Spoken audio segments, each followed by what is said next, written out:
Hi everyone, this is Ethnographica channel and my name is Vitalii Shtybin, and today we are releasing the next podcast in our series of interviews with experts of and just people who are interested in the research about history, ethnography, archaeology and other sciences, focusing on the Caucasus region. Today we will speak with a historian, Jem Kumuk, an independent researcher from the Istanbul, Turkey, who has dedicated many years of his life to archival and historical research and studies on the Caucasus, mainly focusing on the history of the North Caucasian Republic. Jem comes from the North Caucasian diaspora of Turkey, and he writes extensively about the history of the North Caucasus Republic, the political entity formed by the peoples of the North Caucasus in the period between the collapse of Russian Empire and the rise of the Bolsheviks, who created the USSR.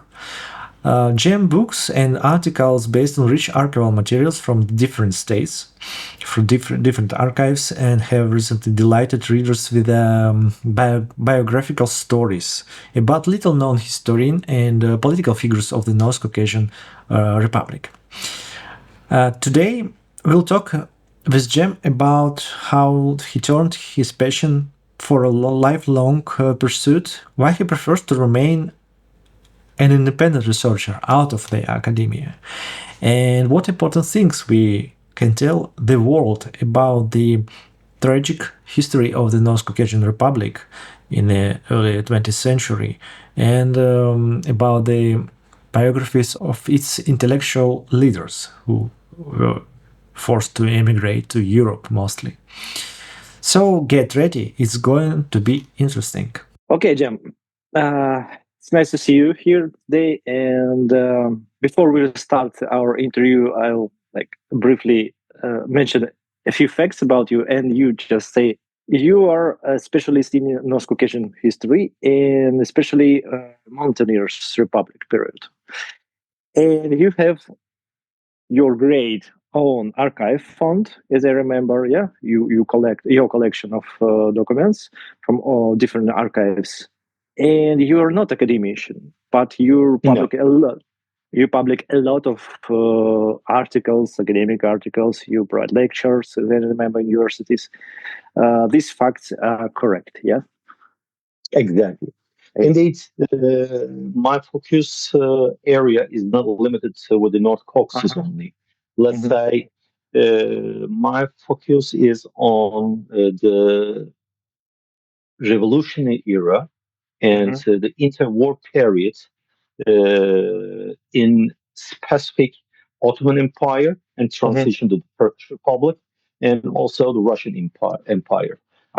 Therefore, as a cross-border point between those two empires, and also where I'm belonging to as a member of, I'll say, third generation of the diaspora, North Caucasus and the Caucasus in general becomes automatically a part of it. Can I So, briefly? Can I let's generalize in that. Can I ask you to explain briefly this concept you mentioned it everywhere that you are third generation, North Caucasian origin. So you are kind of your family was like a mix of different North Caucasian nations. Yes, as I understand it. Not only North Caucasian. I mean, indeed, I may be considered 25% Georgian. Yeah, I mean,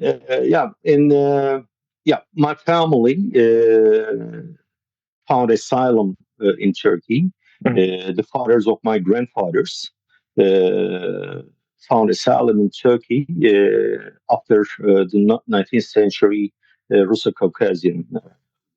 Well, So my father's father and my father's mother, they were both Kabardians. Uh, so Circassian, Adyghe. And my father's father was an Agarian Georgian, Muslim Georgian. And my mother's mother was also a Circassian from Abkhaz, sorry, Abzakh. Uh, yeah, I mean, it's a mixture of both North Caucasian And South Caucasian. tribes and also Adyghe Georgian blood. So you're like a representative of all the Caucasus from both these sides. It's nice. It's interesting. That's why I'm the supporter of the United Caucasus. Yeah. Now I understand it like clearly. Thank you for this explanation. It was really interesting. Well, let's say let's start with the date without dates and details, but about you a little more. So you are not academic historian, as we know yet, and but you were like working in this field of history of the Caucasus for 40 years, as I understand, yeah, or more. So, at what point did you realize that this Caucasian history became interest for you, like interest for your life? Political and military issues have always been a subject of great interest to me since my childhood. For example, in my first year of high school, I was assigned an essay project in literature class, while all my other classmates were focusing on topics like sports, fashion, cars, and etc. I wrote an essay on Polish dock laborers' solidarity and the strikes.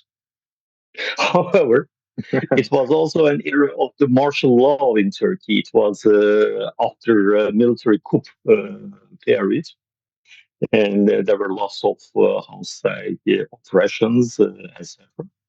And my teacher was investigated because of me. So, yeah, it was kind of problem, guys. Yeah, I was a troublemaker even from the high school years. And of course, I mean, if you are a member of the diaspora community, your social issues and your specific interests inevitably start overlapping. Therefore, my interest in military and political history combined with my diaspora identity evolved into a passion that went beyond a simple interest in the Caucasus. Yeah, that's how it started. It all started. Mm-hmm. Okay, and then going through this career, you stayed always as an independent researcher. Why didn't you try to pursue, for example, university or academic career while you are choosing to stay independent? This problem. I had some bad memories, some experiences with it. You know, in environments where political freedoms are suppressed, academic work is also contaminated by dogmatic career concerns. In 2004, in 24, while I was preparing my first book, the dean of the Department of History at the university invited me for a coffee and promised me access to resources generally unavailable to researchers if I follow their suggestions for my book. Of course, I declined. What they were suggesting, I mean, they were suggesting to put some quotes in my book supporting their ideology.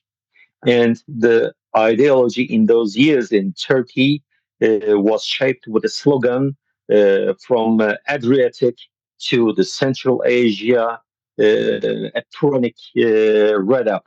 So if you do not support that idea, you have no value. With all due respect to my esteemed academic colleagues, of course, uh, sorry to say, but I compare the academic community to the Middle Ages clergy of the scientific world. Is it clear what I'm saying? Yeah, I understand. Sometimes it looks like very dogmatic. For example, I make such analogy with the IT people, computer people. I mean, when you ask something from an IT guy, they will tell you not how to achieve that. They will tell you what are the obstacles not to achieve that.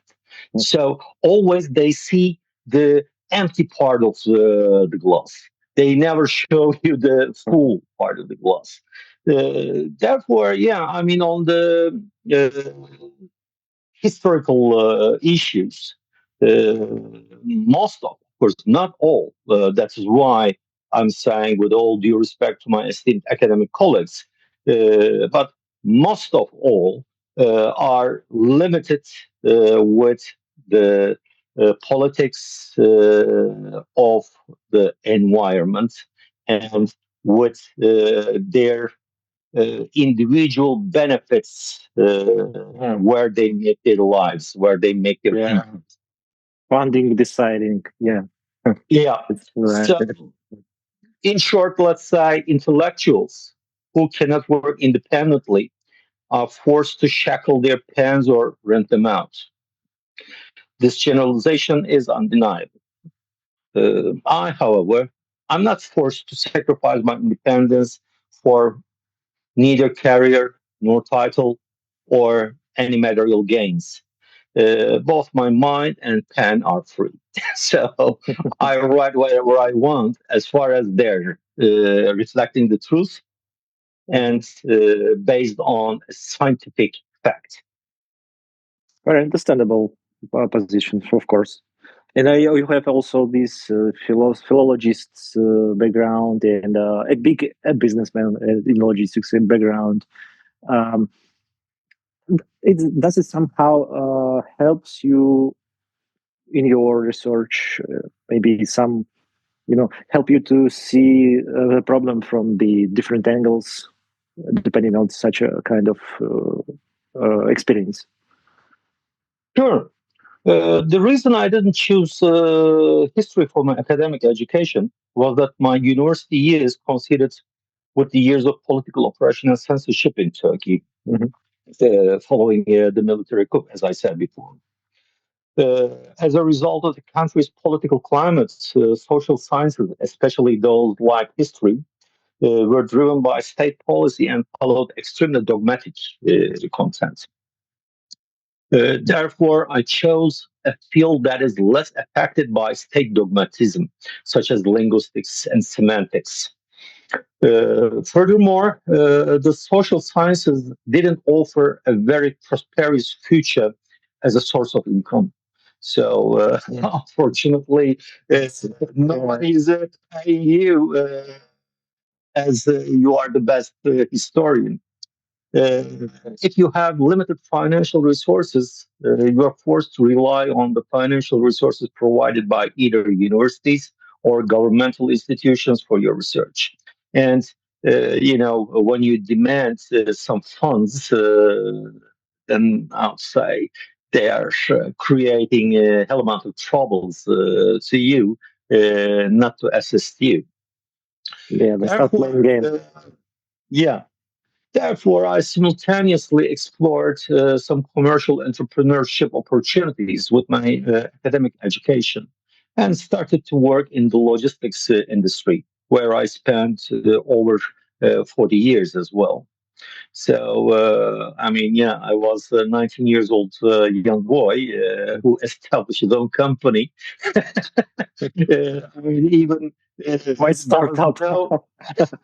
there was no money to buy even how to say a cake in my pocket.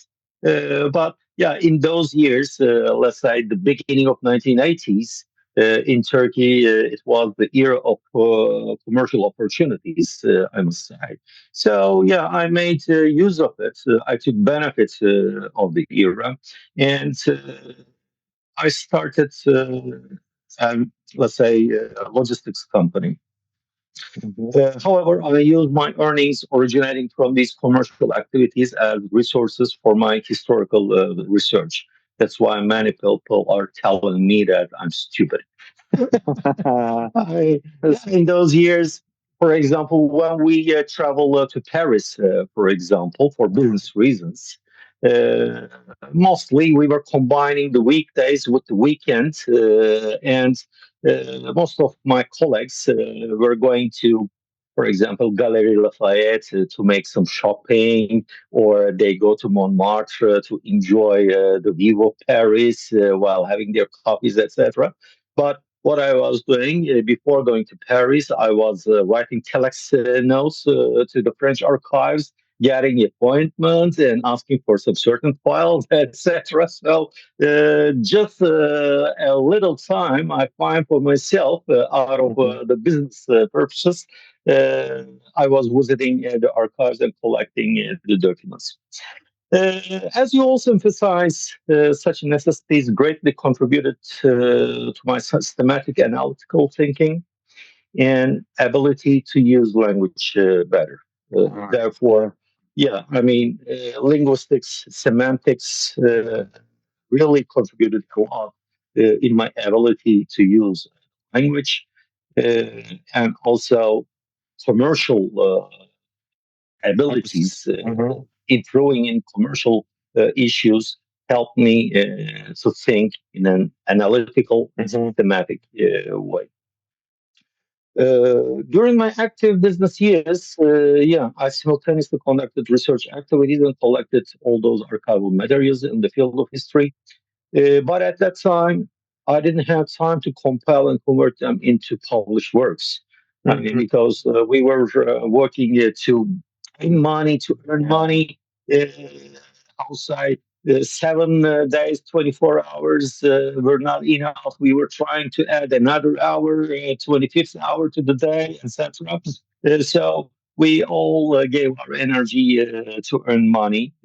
But, I mean, then outside, I transferred that energy to my favorite outside issue, to my researches. I mean, it was not nothing. Still, there were some bits of pieces remaining from that time. I only had a few columns published in newspapers and magazines at that time.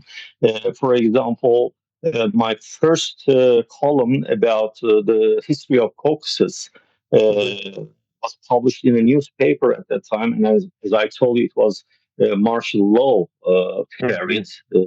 This is the first one, yeah, from school. Yeah, like the high school experience. Also at the university, I was invited by the dean, and he showed me the newspaper by how say trembling with a trembling hand I mean, in his hand.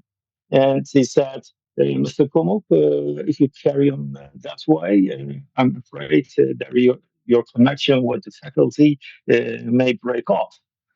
So be careful. So, yeah, I mean, it was such a difficult time.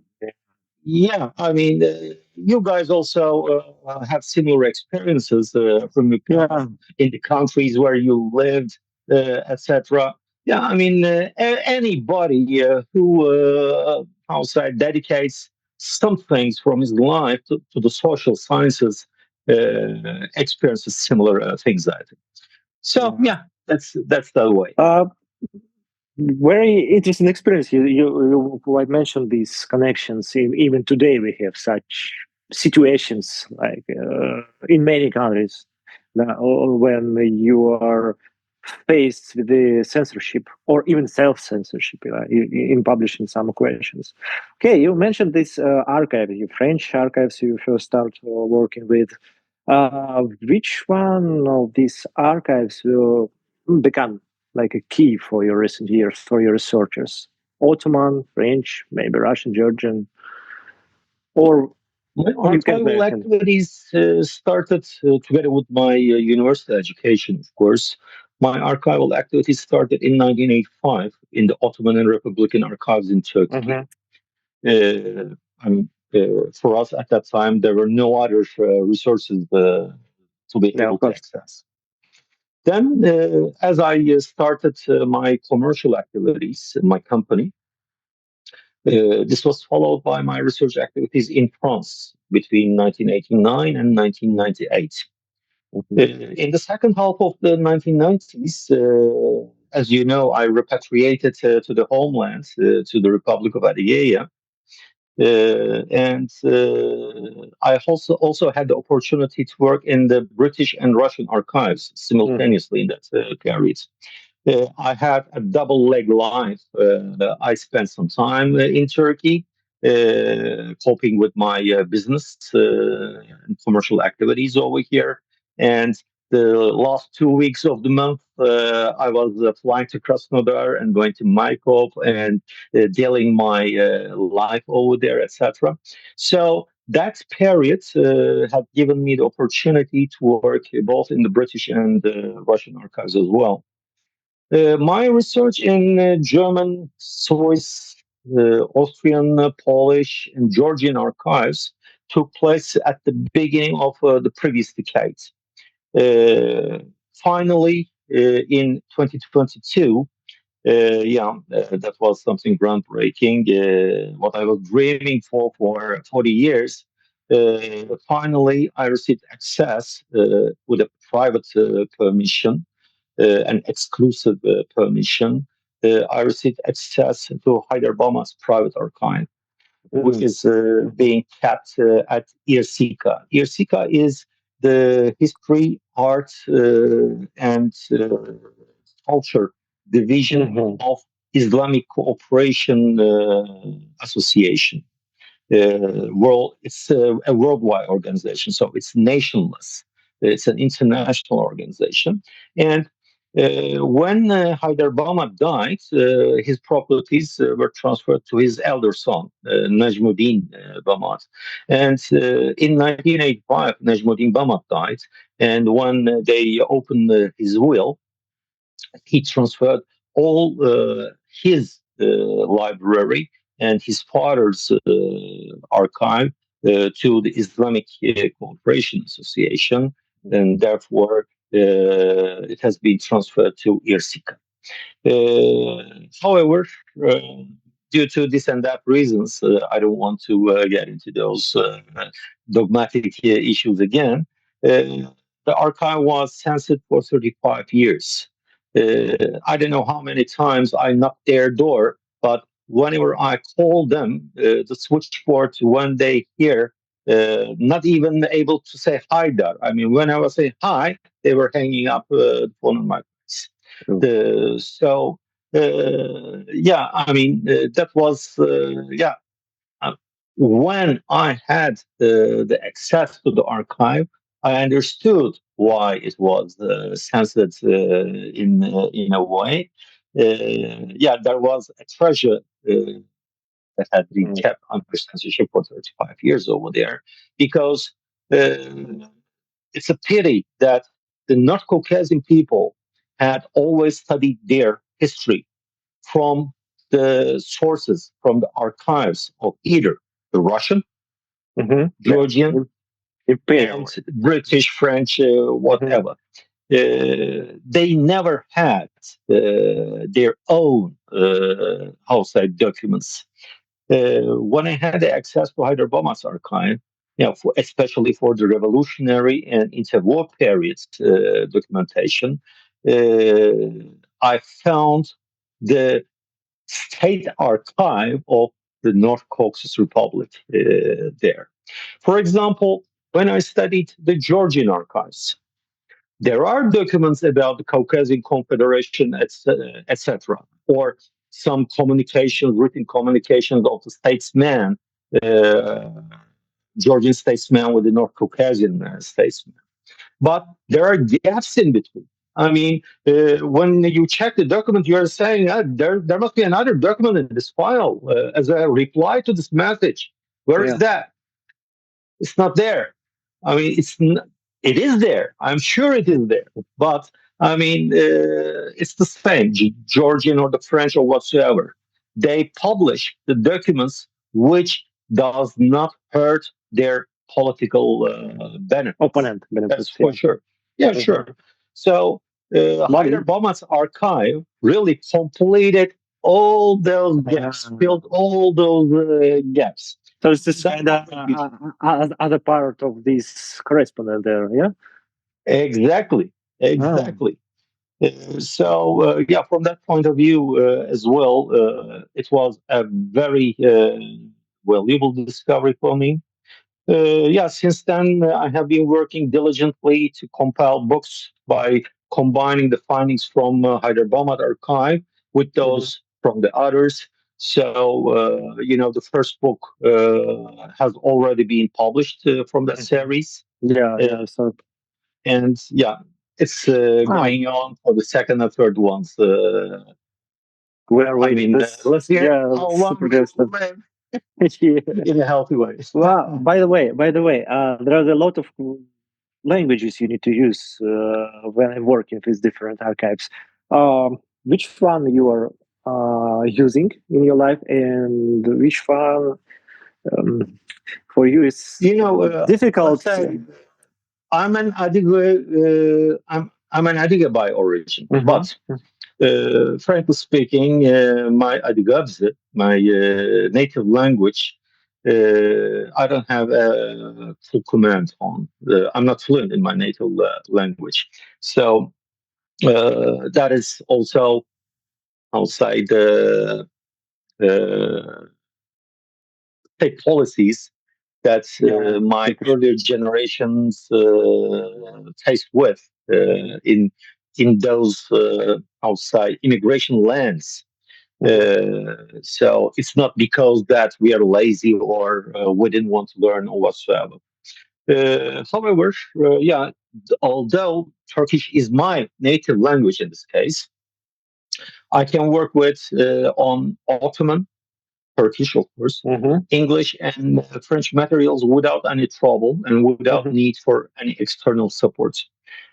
For languages, I don't have a native level of proficiency in, such as the Caucasian languages, German, Russian, Italian, Polish, and Arabic. I have some clue of those languages. For example, when I travel in Russia, I never starve. I mean, I can still make my life with my terrible Russian accent and knowledge. By the way, how long will you stayed in Russia that period? About 6 years. About 6 years. Quite a long time. During that period, let's say until the year 2000, I really improved well in Russian indeed. But in the year 2000, I said, no, I'm closing that page of my life. I'm coming back. Due to certain reasons. For diaspora people, the meaning of the word, the phrase coming back is really, I'll say, contradictory. Coming back to where? Because it's a little, it's like kind of idea, not a place, like ideal place in your family. Exactly. So, but I mean, language is something that you need to practice. If you do not practice continuously, then you start losing it. So, for example, I also studied 1 year social economy at the Faculty of Goethe in Frankfurt in Germany. And during that period, I also improved well in German language over there. But in the course of time, as I didn't practice, I also lost a lot of German knowledge. Therefore, in the languages such as German, Russian, Italian, Polish, etc., I always seek support for sensitive topics, especially from technology and experts whose native language skills I trust. So you cooperate. Exactly.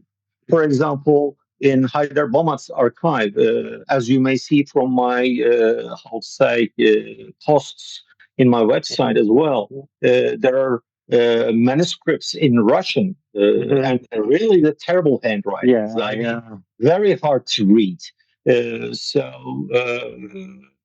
When I'm faced with such things, thanks to my loyal friends, true friends, still I have some friends in Russia, so they help me a lot. Thanks. That's great. The cooperation, it's one of the crucial things, crucial options which we need to point in such researches, in such a big research with the multi-language sources, because doing it for yourself, like it's like incredible task usually. And also, that's one of the, let's say, negative aspects of the academic conservation. The academicians are very selfish. I mean, they don't cooperate. They want everything to remain in their own hands. So, however, true historians, historian enthusiasts, history lovers, I mean, for example, if my friend requests me something in an Ottoman language, I know that from the document where he needs assistance, I will learn something in it. That will be something new for me in it. So, I mean, I will spend the whole night sleepless to transcribe, to translate that document, not only for my friend, also for myself. I mean, it helps improvements our skills, of course. Sure. Yeah, that's true. If not mistaken, you've already written 7 books, and published. And let's say 5 of them are directly mine, and 2 of them I was co-authoring. Yeah, okay. So, and most of them, as I mentioned, were published in recent years, like 3 or more years. Yeah, so you become active with recent years. How do you manage your such a great productivity? You know, the entire world was transforming perception at the end of the 19th and beginning of 20th century. We have had fascinating discoveries in the archives regarding the Ottoman Empire's abandonment of Caucasians to their own fate during the Russo-Caucasian Wars, their abstention at the most decisive moments, the strategic roles played by the Caucasian diaspora in the Ottoman place and among revolutionary groups during the Ottoman Revolution, and the similar role of Caucasian refugees during the Anatolian Civil War. So all those topics are indeed, let's say, triggering topics. As I told you, I mean, when I translate or transcribe one document for my friend, it contributes to my improvement as well. So, yeah, I mean, as I told you at the beginning, I compiled all those documents along with 40 years. But as I stopped, my commercial activities in 2016, to a great extent, not completely, I'm still giving consultancy services to the commercial people and companies, etc. But at a great extent, I ceased my active commercial work in 2016. Then I put all my energy to publishing the material in my inventory. The books I published over the last 3 years have emerged from collections all those 40 years period of time. But again, I mean, for example, my first book was published in 2004. Yeah. And even I decided at the beginning of 2000 to start converting my collection into monographs and published the first book in 2004. But unfortunately, in 2007, we had, the global recession, financial recession, when the banks were bankrupt, etc. So I have to pause my to focus more on business again. I can't focus on the money again. Yeah, understand it. See, I see. Yeah, so start working this field, like start to unpack your archives right now. Yeah. So about content, from now on, even if I want to return back to the commercial activities again, no, it's too late. I mean, I turn out to be a dinosaur for the commercial market. So, I mean, and you're totally in the process, I see. exactly. Well, where it's nice, and you finally could have time and opportunity to focus only on the things love to you like, and it's hobby for you become like your work right now. Thanks, Yeah, thanks a lot. it's a, I'm it's a rare living opportunity. the happiest period of my life Yeah, yeah, yeah. nowadays. Finally, Day and night with the documents, etc. So yeah, that was yeah. what I was seeking for many It's years. Yeah, what you deserve finally. yeah. Um, Focusing on topics of your books, let's talk about the North Caucasian Mountainous Republic. If to put simply, to explain for those people who are not familiar closely with such topic, what is Mountain Republic? If you could briefly explain, and why did this topic is very important for today for modernity? The Republic of the North Caucasus. Indeed, yeah, we better how say hang on the, let's say, identity of this republic a little bit, because some people are calling it Mountain Republic, Yeah. some people are calling it Republic of the North Caucasus. Surely, it's one thing. The name of the republic was never a mountain republic.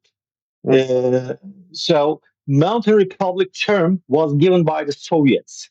So it See. was republic which was established by the Bolsheviks after 1921. So we better not to mix that two stuff with each other. Coming back to the republic about which we are talking about, the official entity of the republic was the Union of United Highlanders of the North Caucasus. The Republic of the Union of United Highlanders of the North Caucasus. Yeah, it's a bit long entity. Therefore, we abbreviate it in a way saying that Republic of the North Caucasus.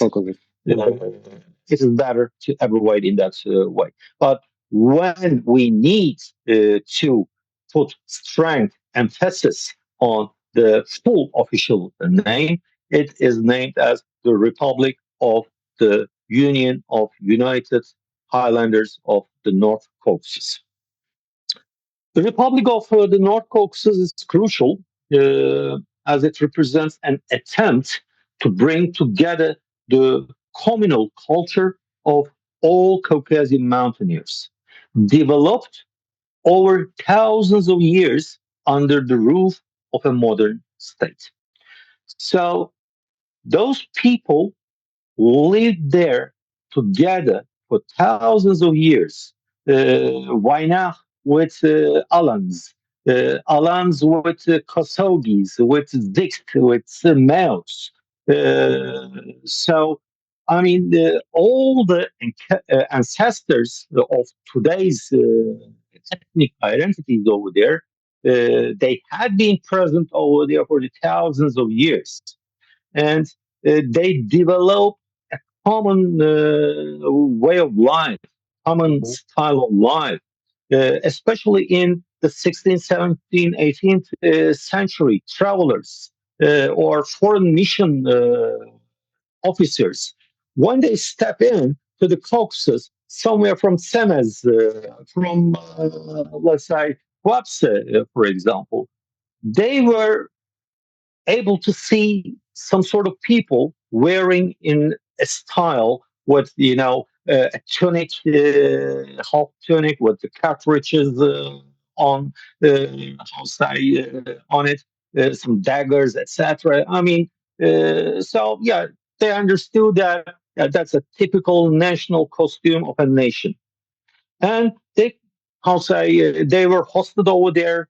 They eat, they drink, they are welcome, they enjoy, dances of the people, watching dances of the people, etc.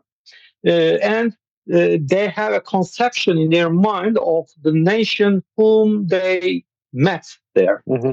And they continued traveling toward the east. And they came to the Ossetian lands, but they didn't know that it was Ossetian lands. Some of them having a very sharp ear may feel the difference in the language, but as they do not know the language full, they can't understand. They just shift from one language territory to another language territory.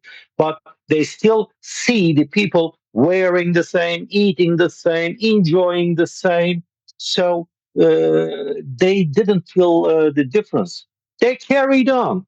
They went into the Galgai and Nohchi territory. They still see the same. They carried on in Dagestan. Yeah, with some still nuances, with some small differences, but still the same. So, that is why today the demagogy, the polemics on the name of Circassian is running. Circassian is not an ethnonym. Circassian is an exonym, which is given by foreigners to a community. So, as those people, 99%, I can say, entered to the Caucasus from the western coasts, and first they meet either the Abkhaz or Adyghe or Ubykh. And they call them Circassian or Cherkess or Cherakis or whatsoever in many languages, but the diversion of the same words over there.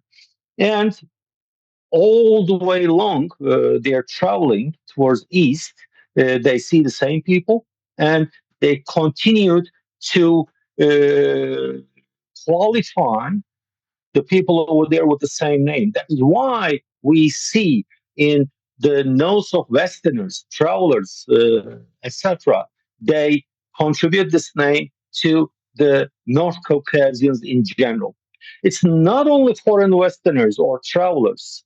Even when we established a life in the Ottoman lands over here, for example, when we look at the first non-governmental organization of the North Caucasian immigration on the Ottoman lands, it is the Circassian Solidarity and Improvement Association, Circassian Friendship Association, where it was established in the house of the elder son of Imam Shamil, Ghazi Muhammad Pasha. Ghazi Muhammad Pasha, is he a Adyghe? No, he's pure and Avar. So when you look at a very lengthy picture, photograph, where the founders of that association were seated, when you look at them, you can see Chechen people among them, Abkhaz people among them, lots of Ossetian people among them, etc. For example, Musa Kunduk Pasha, in the Ottoman history, he was registered as Cherkes Musa Pasha. His elder son, Bekir Sami Kunduk, he was the first foreign minister of Turkish Republic. Wherever he traveled in the world, he represented himself as a Circassian. So, coming back to the polemic topic again, today's polemic topic is deriving from the Stalinist national ideology when he named, when he was dividing and ruling those Caucasian ethnic identities, in order to divide the Kuban Kabardians, the Bethlenays, but not naming them as Bethlenays, just naming them as Cherkess, put the concept of Cherkess identity into our nation. Since then, I mean, when perestroika, glasnost happened, we thought that we will recover what we lost in the immigration lands. We can reach to our homeland, to the land behind the mountain of top, like in the travels, in the stories, unreachable land. So we all dream that we will recover what we have lost in the immigration country. But unfortunately, I can say that when the doors were open, the poison in that land switched to our land over here. In the past, before 1991, there was no distinction of Circassian or Ossetian or whatsoever, Adyghe, Abkhazian or whatsoever. Our all associations were named as North Caucasian Cultural Association. Chechens were there, Dagestanis were there, Kumuks were there, Karachais were there, Adyghes were there, Abkhazs were there, and it didn't prevent anybody to speak their own language over there. So nobody wanted to establish any hegemony on each other over there. But as the doors were open, the Bolshevik communist ideology, which was planted in the brains of 70 years in the brains of people over there, started to flow in diaspora lands as well. So yeah, I mean, I don't know for where we. Let's coming back to this. You go to the Caucasus, but without explanation of the North Caucasian Republic. What was like the political phenomenon? Yeah, we understand. Yeah, I remember from where we come to this. The motivation behind this initiative, the North Caucasian Republic, the motivation behind that initiative in a region, as I said, in a region home to multi-ethnic and ancient cultures, need to be assessed. The truth about this period was particularly obscured during the 8-year Bolshevik regime, as I told you. And false superstitions were propagated by those Bolsheviks. However, today, understanding and correctly analyzing the Republic of the North Caucasus even became more critical today. So, in order to cope with those demagogies, those polemics, etc., let's look at what those statesmen of the North Caucasus Republic wrote in those years when they found this republic, when they defend the existence of this republic at the Paris Peace Conference in 1919, 1920. So their expressions, their assessments, their statements on the international politics level at the dinner table of the walls in Paris with the president of U.S., George Wilson, with the French Prime Minister, Aristide Briand, and with many well-known European politicians. When these statesmen communicated their existence, they emphasized the unity of the North Caucasian people over there in such a professional way that today we really need to understand it very well. That's why we are saying that history sheds light today and for the future. You said, I understand this topic about the cultural unity of the Caucasus. Yes, of course, we have this term also, kind of Caucasian super civilization or Caucasian cultural civilization, which is like shows similarities, very high similarities between nations, between ethnic groups, and this Circassian-ness topic. I understand. So, in the terms of this period of the early 20th century, how do you think which topics, which things were crucial for unification of these ethnic groups into the North Caucasian Republic? What was the main driver of this unification? Looking at today's perspective, the Caucasus is a real illusionary one. Today's perspective of the Caucasus does not reflect the true perspective of the Caucasus. It's a very degenerated perspective.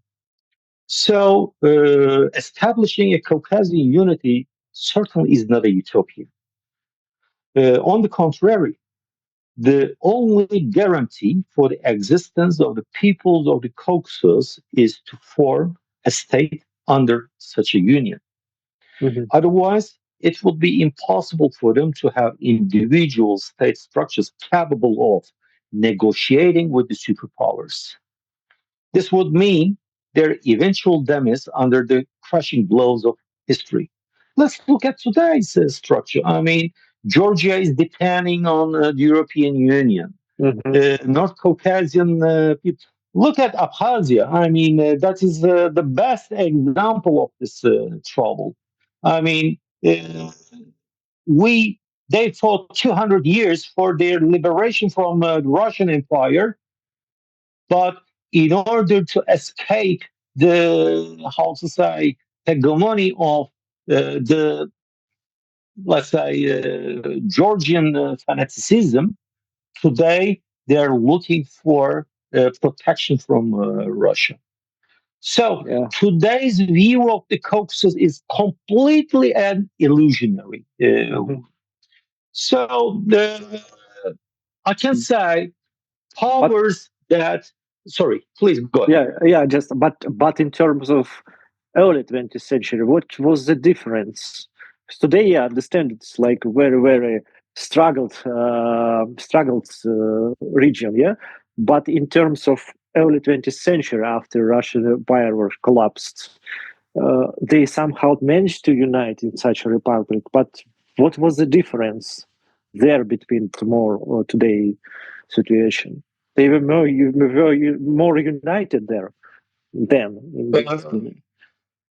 Let's go to details from, let's say, from a unity, from today's perspective. First of all, we must agree on one thing. Powers that do not want to lose their hegemony over the peoples of the Caucasus always employ the same tactics to prevent their unity. The formation of a single state by the peoples of the Caucasus poses the greatest threat to such powers, because Caucasus is rich of mines, rich of petroleum, overground riches, underground riches, nature, etc.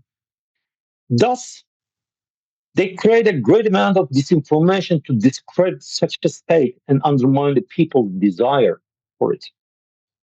One of the major claims is that individual small nations will not be able to develop their own existence and culture in such a state. That is, the assessment was made those great powers to undermine the people's desire for it. For example, they are saying to the Adyghe people in the Western Adyghe, saying that you are a minority on your land already.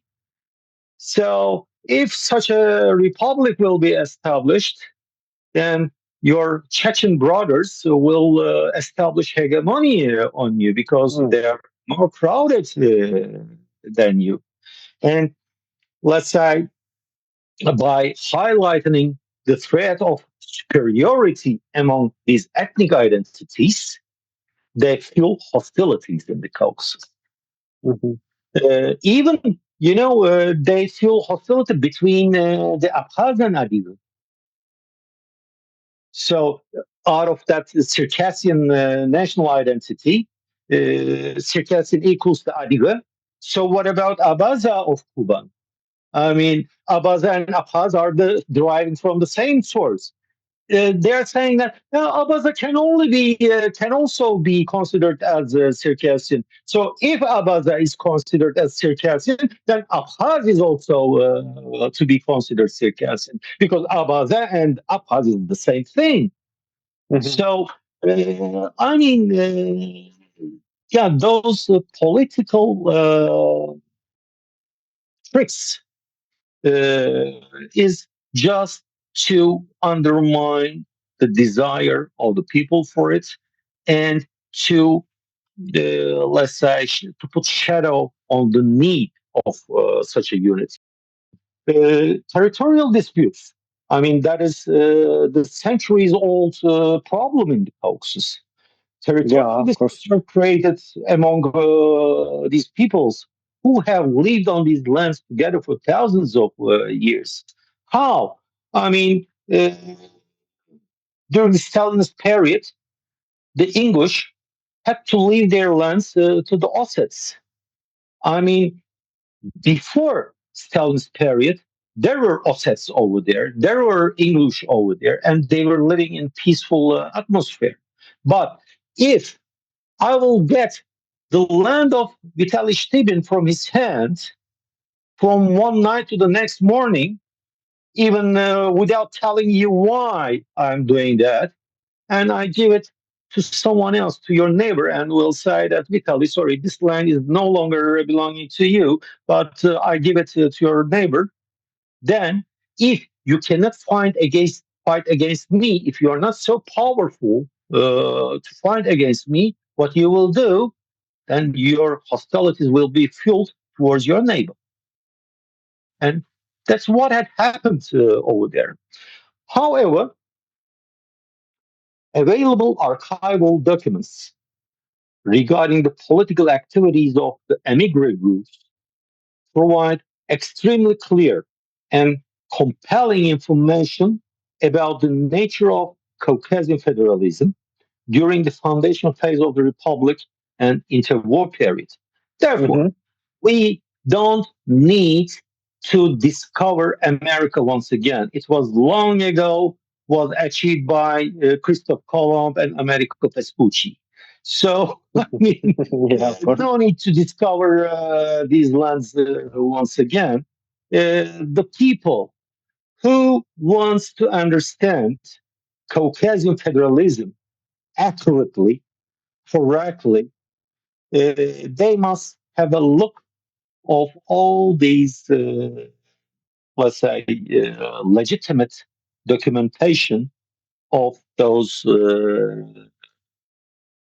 the Republic of North Caucasus. Okay, going back to this North Caucasian Republic, which of the leaders of North Caucasian Republic do you consider like a main central figures of the history, and maybe who do you think underestimated in this story?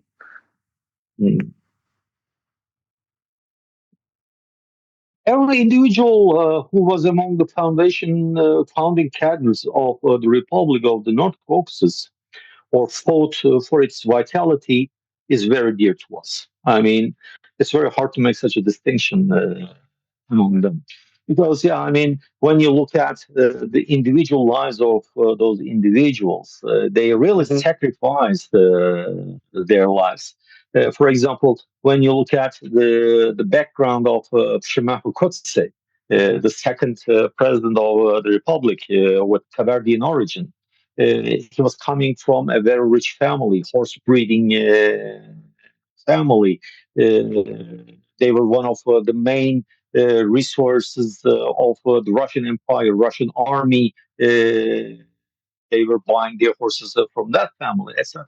So when you look at Tapat Chermoyev, I mean, he's the son of Aksu Chermoyev, the legendary general of 1877, 1878 war.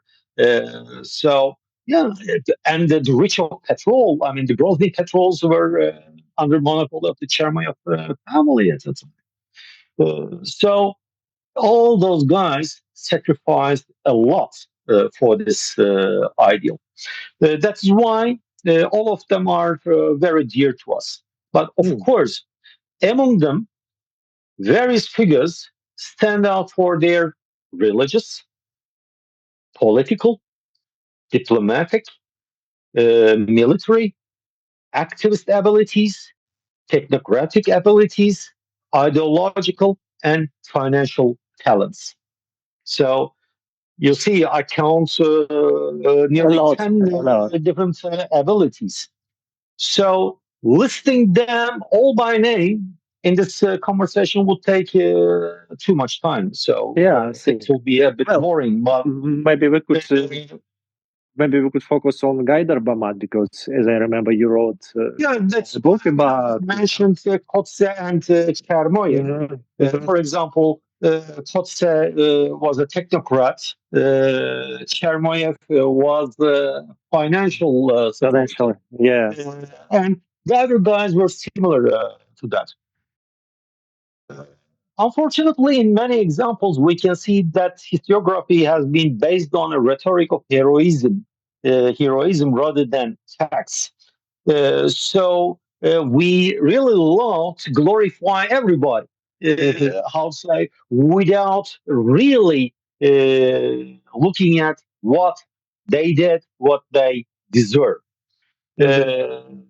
So some of these figures have been either exalted or underestimated. So yeah, we love to glorify everybody, but while glorifying everybody, unfortunately, we forget some people, underestimate some people who indeed really deserve some glorification in terms of capabilities, abilities, or performances at that time.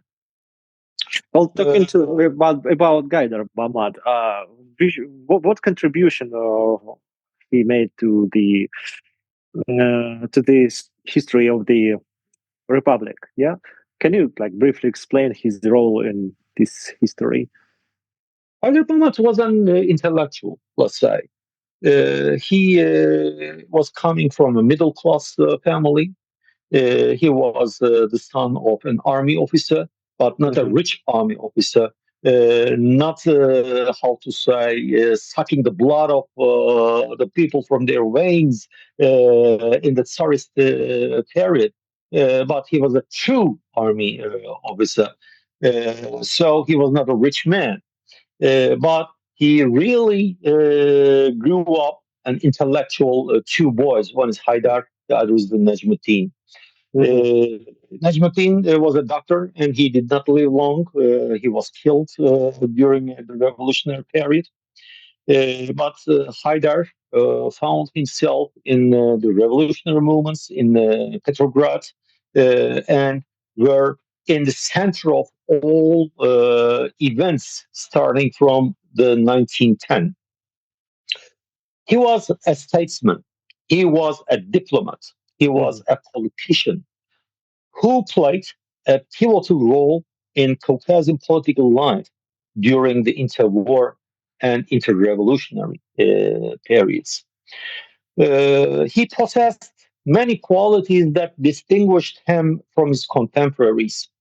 For example, lacking of a tradition of modern statehood, there was no other politician among the mountaineers capable of negotiating diplomatically with statesmen of the world's leading powers at his level. For example, when they had a chance to meet President Wilson in Paris, there was no other person rather than Haidar Bammat who was able to get into that meeting room with President Wilson. So, yeah, I mean, Haidar Bammat educated himself, improved himself in a way that in those 8, 9 years period of time, from his university education until the peace talks in Paris, he turned out to be a real diplomat, politician, and a statesman. That is why he was named by Abel Chevalier, if I'm not wrong, if I recall wrong, either either yeah, it was one of those two French military high commissioners in Tbilisi who reported about him to Paris by writing about him that he's the Talleyrand of the Caucasus. You know, Talleyrand is the skillful foreign minister of France during the Napoleonic Wars, who contributed to change in European political arena. So he was named as the Talleyrand of the Caucasus. He didn't deserve that analogy for nothing. So he had some skills. While the qualities of the other North Caucasian leaders were limited to specific topics, like how to say I mentioned before, Bammat was a figure who could combine his talents within a context during an international representation. As a leader, So, as a leader. in the commercial life, we call them screen babies. Screen babies. Nice. But of course, I mean, the screen baby is is a commercial term which is undermining real quality. But I mean, when you buy something, you go to the shop. What do? You first look at the screen of the shop to see the possible items over there, and the shop owners are putting the best items of their inventory to that screen. That is why, somehow Haidar Bammat was a screen baby of the North Caucasian Republic with the talents he had. Great. Very, very, powerful analog you have there. It's interesting. One more thing about this history. Let's talk about a little bit the history of this republic. And as I remember, there was a struggling ideological, even military inside the republic between those who leads to the, let's say, non-religious way, like more modern way, and others who wanted to lead the republic to the more religious state. As I remember, some of Chechen leaders, mullahs. So there was a struggling between them. And how do you think? Why did this happen? Why doesn't they? Why they couldn't elaborate or find some similar ways how to mix these both ways in the North Caucasian Republic? Because those days, I'm hearing this very frequently nowadays among the people. Unfortunately, saying that, of course, I mean, you are also in our circles, in the circles of the history. You have your own topics to study. You are a 19th century, mostly historian. But of course, in our circles, you hear that sort of things. Vitaly, let's visualize something. Let's visualize the modern state of today. In an ordinary modern state of today, what we see, moderate left, moderate right, central positions, extreme left, extreme right, and radicals. So it's a composition of a bit of everything. So, also the individuals among the Republic's founding members in the North Caucasus who held different political tendencies, it was something very natural, like today. We had liberal people. We have even, I mean, at the parliament of the North Caucasian Republic, we had Russian monarchist defenders. So, there was like different levels, of political views there, of course. Sure. So that's something very normal. But the beautiful thing is that who held those different political tendencies at the time, posed no serious threat to the republic's vitality. So they were all focused on the vitality of their new state, young state. Like, as I said, all modern state structures, they sought to govern the state according to their own ideologies, of course. I mean, we had Bolsheviks in that parliament, Tahogodi, Shahanjeri, Hakurate, etc. So, I mean, they wanted to govern the new country in a Bolshevik communist way. Najmuddin Gotsinsky, Uzun Haji, they wanted to govern the new country in a theocratic way. Haidar Bammat, Rashid Khan Kaplanov, Shimha Kotse, they wanted to run the new country in a liberal let's say, leftist way. So, I mean, that's how it happens today in an ordinary modern state. And at that time, we had only one essential ally. It was the Ottoman Empire. Because when you look at that era, it was the pro-Brest-Litovsk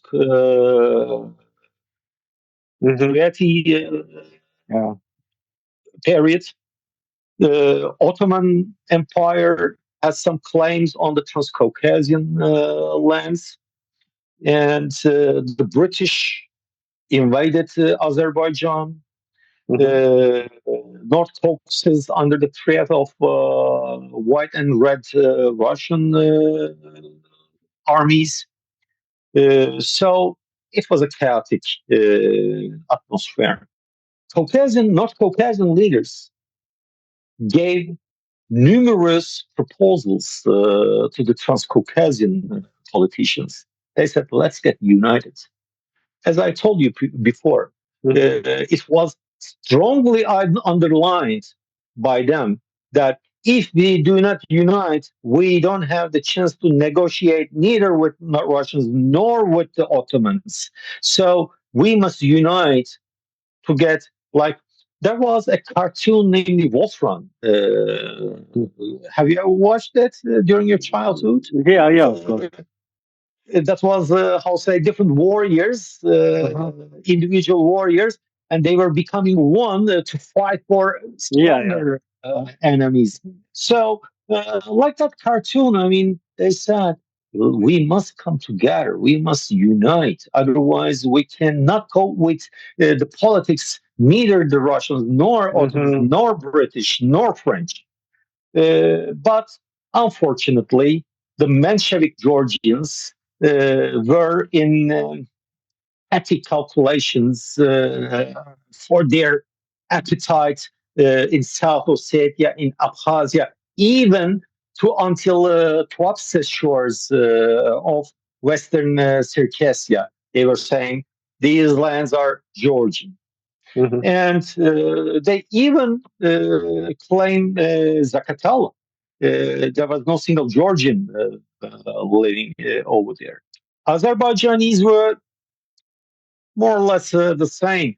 They were saying Kuba was Azerbaijan, or Zaqatala. Also, they asked for Zaqatala. Although they agreed on a consensus saying that we will declare modus vivendi. We will ask to the people living in those lands with whom they want to live together with, they will be a part of that state. Abkhazia declared in 1917 that they wanted to become a part of the North Caucasian Mountaineers Union. Zaqatala did the same. Even Western Circassian shores, it was out of subject to discuss, even to convince Western Circassians to become a part of Georgia. They invited Yusuf Suat Neguch to Tbilisi, tried to convince him to, gave him some promises to convince him that he will convince his compatriots to agree to become a part of Georgia. Therefore, I mean, Transcaucasians had a big, how to say, fault during that period for not being able to establish a united system. Agreements. Yeah, I see. I mean, Azerbaijanis looked for protection from the Ottoman Turks. Georgians looked for the protection from German, and of course, North Caucasians from the point of religion, from the point of crowded and decisive North Caucasian diaspora in Turkey. They made a friendship treaty. They signed a treaty with the Ottomans. Mm-hmm. So just after the declaration of independence, due to the Bicharopist gangs in Dagestan, who invaded Derbent and Petrovsk, etc., they had to ask the support from Ottomans. Ottoman. Not Turks. Not Ottoman. That is, that is the emphasis over there we must put, because as per this contract, as per this treaty, Ottomans agreed to send support, military support over there. But the military support meant the Caucasian Islamic Army. When you look at the composition of the Caucasian Islamic Army, it was all ruled by the commanders who are Caucasian origin. Except Nuri Pasha, all the other commanding heads of the Caucasian Islamic Army are of the North Caucasian origin. And indeed, the main task of that army was to liberate Baku, not North Caucasus. Mm-hmm. Only one division out of that army, the 15th Infantry Division, went to Dagestan. Landed, yeah. Which is about 5,000 people. We need. I think we need to mention that why it happened. So it was first struggling of North Caucasian Republic after the first year Bolsheviks came to the North Caucasus, or from one part. Bisharakhov. Yeah, Bisharakov's Bolsheviks and this White Army, of Denikin from the west. So they are some crushing. Bisharakhov was purely serving for the needs of the British. Bisharakhov, who was an Ossetian by origin, had a gang made of Armenian, Armenian gangs, I better say. So the British used Bisharakhov to, prevent the Turks to gain power in Azerbaijan and in Caspian shores. Bisharakhov declared himself is the defender of the one and indivisible Russia. He seemed to be a monarchist. But indeed, he was a puppet of the British over there. Because after Bisharakhov, when the Russian Civil War started, when we look at the Denikin's volunteer army, we don't see any trace of Bisharakhov over there. If he would be, a real monarchist, so we should read Bisharakhov's successes, performances during the Russian Civil War. So he was a puppet of the British. And Turks wanted to support his compatriots on the Caspian line against the British and wanted to send the army over there. However, the Georgian Mensheviks prevented that army to reach Azerbaijan, prevented that army to reach North Caucasus. Instead, the Menshevik Georgians sent army to Vladikavkaz by themselves and tried to invade the English lands. So, I mean, So there was and then it became that happens kind of restoration of North Caucasian authority. exactly, exactly. Not even restoration. I mean, in May 11th, 1918, they declared the independence in Batumi. And after, just after they made the declaration, their country was invaded. So uh, even that country, after the declaration of independence, didn't find a chance to how to establish itself authority. properly. That is why, I mean, together with the declaration, they need to have that help from the Ottoman Empire. But again, underlining Italy, the help which was provided by the Ottoman Empire was purely Caucasian origin officers and non-commissioned soldiers. 5,000 people. They went to the North Caucasus to support their compatriots over there. And when the Ottoman Empire lost the First World War, and they were ordered to remove all their soldiers from the Caucasus. Those 5,000 soldiers remained in the Caucasus, and they deprived their Turkish Ottoman citizenship. So they joined to the North Caucasian national forces and continued to fight over there. And as I remember, after declaring the independence, till today, the Turkey, the only state which is keep remaining this act of independence, of North Caucasian Republic, or it's just an illusion. Today is They didn't cancel this act, as I understand.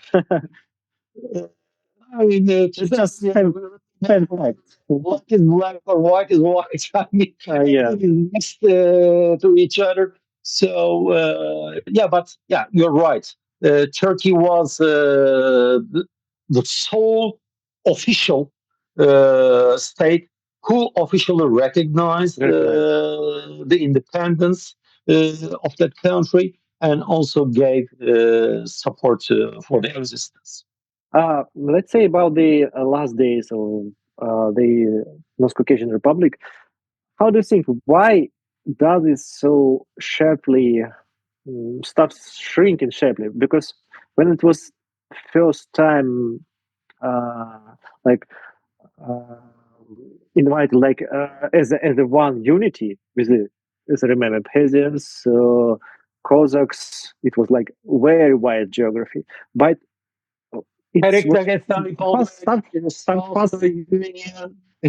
but it starts fastly losing these unities, and finally we were like crushed by even not Bolsheviks, as I remember, but first of all fighting with this voluntary army of Drinking, White Army. Why is so happening with fastly? The young states which were declared independent in those years were in alliance with each other, but they were all having territorial claims from each other. And different interests, as I remember, Yeah. I mean, for example, Dagestan Union was something directly competing with the benefits of the North Caucasian Republic.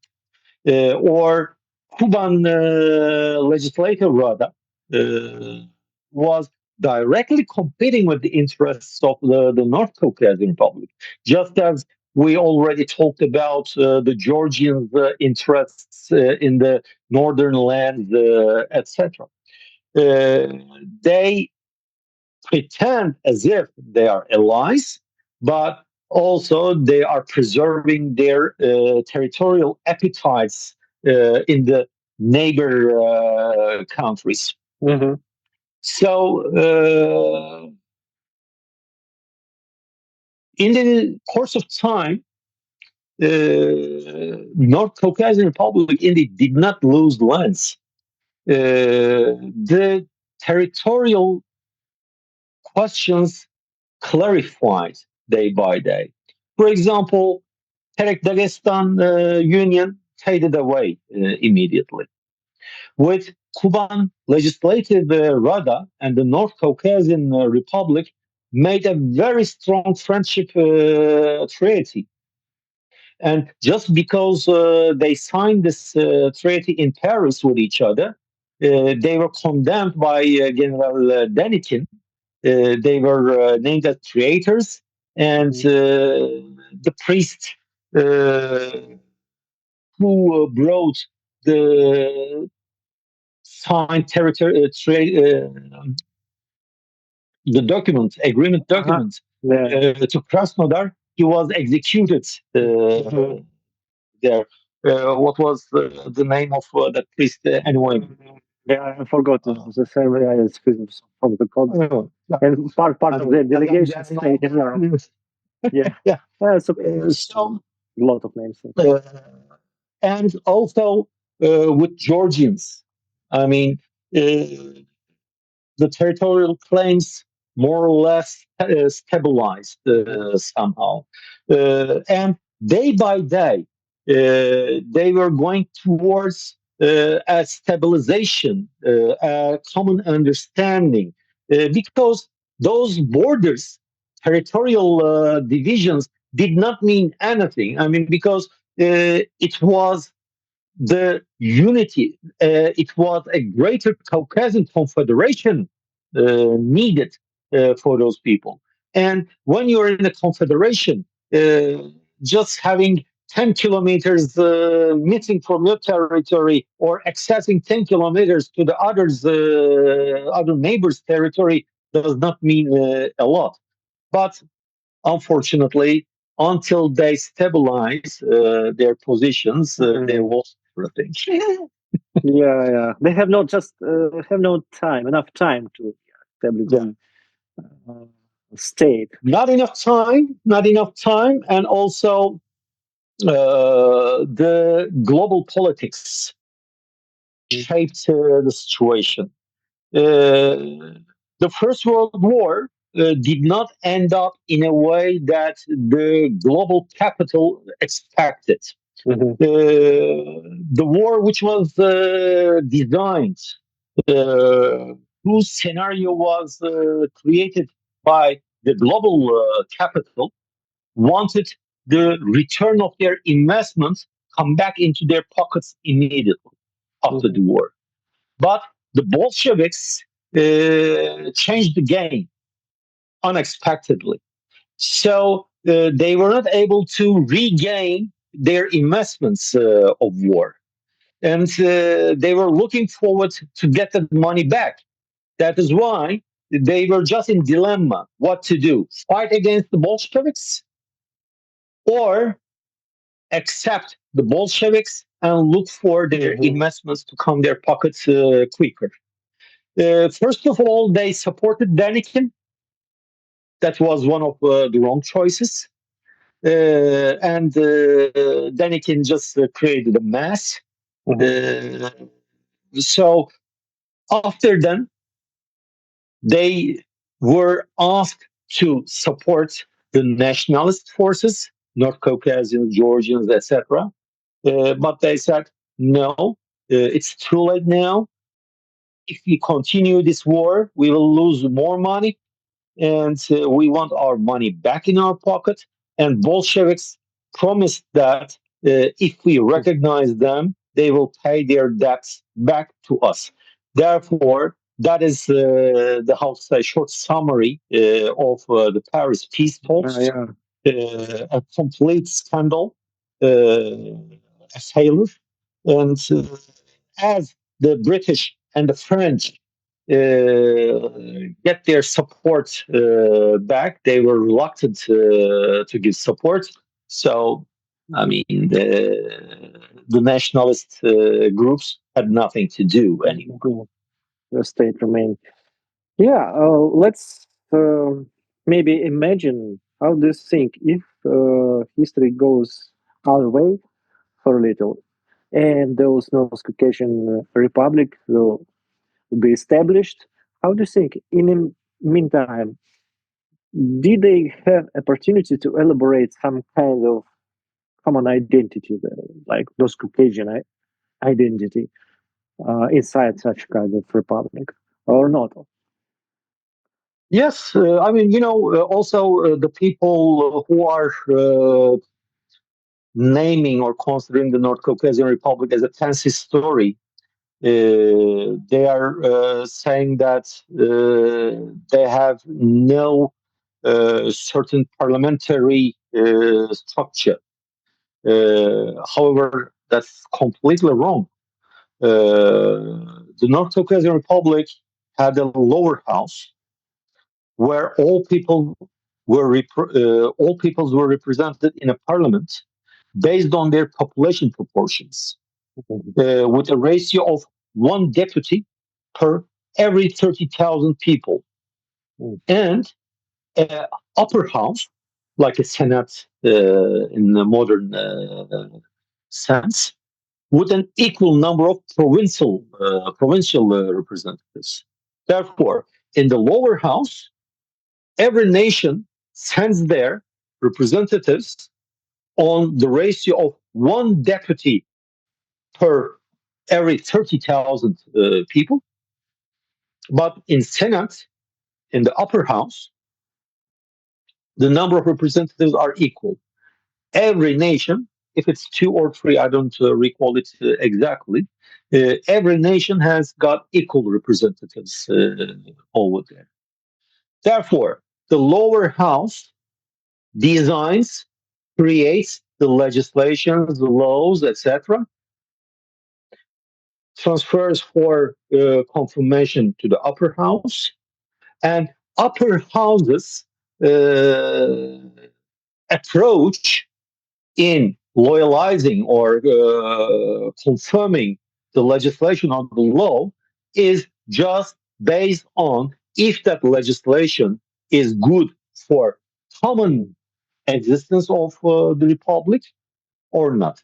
It's like also in the legal procedures, there are courts and there are supreme courts. So it was all settled. It was all formalized. Yeah, I mean, if that republic had the chance to survive, if it was not invaded by the Bicherovists, by Denikin, by Bolsheviks, or if they didn't have some petty calculations among each others for Zakatala, for Abkhazia, for Cuba, etc.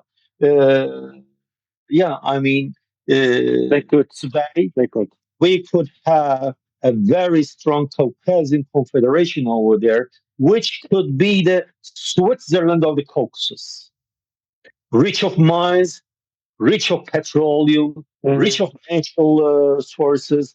Yeah, it would be the Switzerland of Caucasus. Equal identity, like state identity. Switzerland. Yeah. Look at Switzerland. In the north of Switzerland, Germans live. And just a bit northern, Germans have their nation state, Deutschland. So, but the Swiss Germans, they never want to join to Germany. Look at the West, the French Swiss. And just beside, there's the French national based country, strong France. But Swiss French never want to join France. Italian Swiss, the same. They have their nation country in the south. Yeah, I see. I see. Yeah, four nations which created an entire Swiss identity today. Yeah, it's a good example. Yeah, of course. Oh, there is no nothing to discuss about it. Yeah, if today there would be a Caucasian confederation, perhaps just one vulnerable point in there: Armenians. I mean, Armenians played always the fifth column role in the history for the imperial ambitions of Russians. I think that would be a threat for the existence of that confederation, or they would be excluded from that unity. Indeed, during the how say during the phases in the immigration, at some certain point, Armenians left the train of confederation. So the train of confederation continued on its way with Georgians, Azerbaijanis, and North Caucasians. I think that is quite a topic, you know. Well, let's talk a little bit about other questions we have today in interview.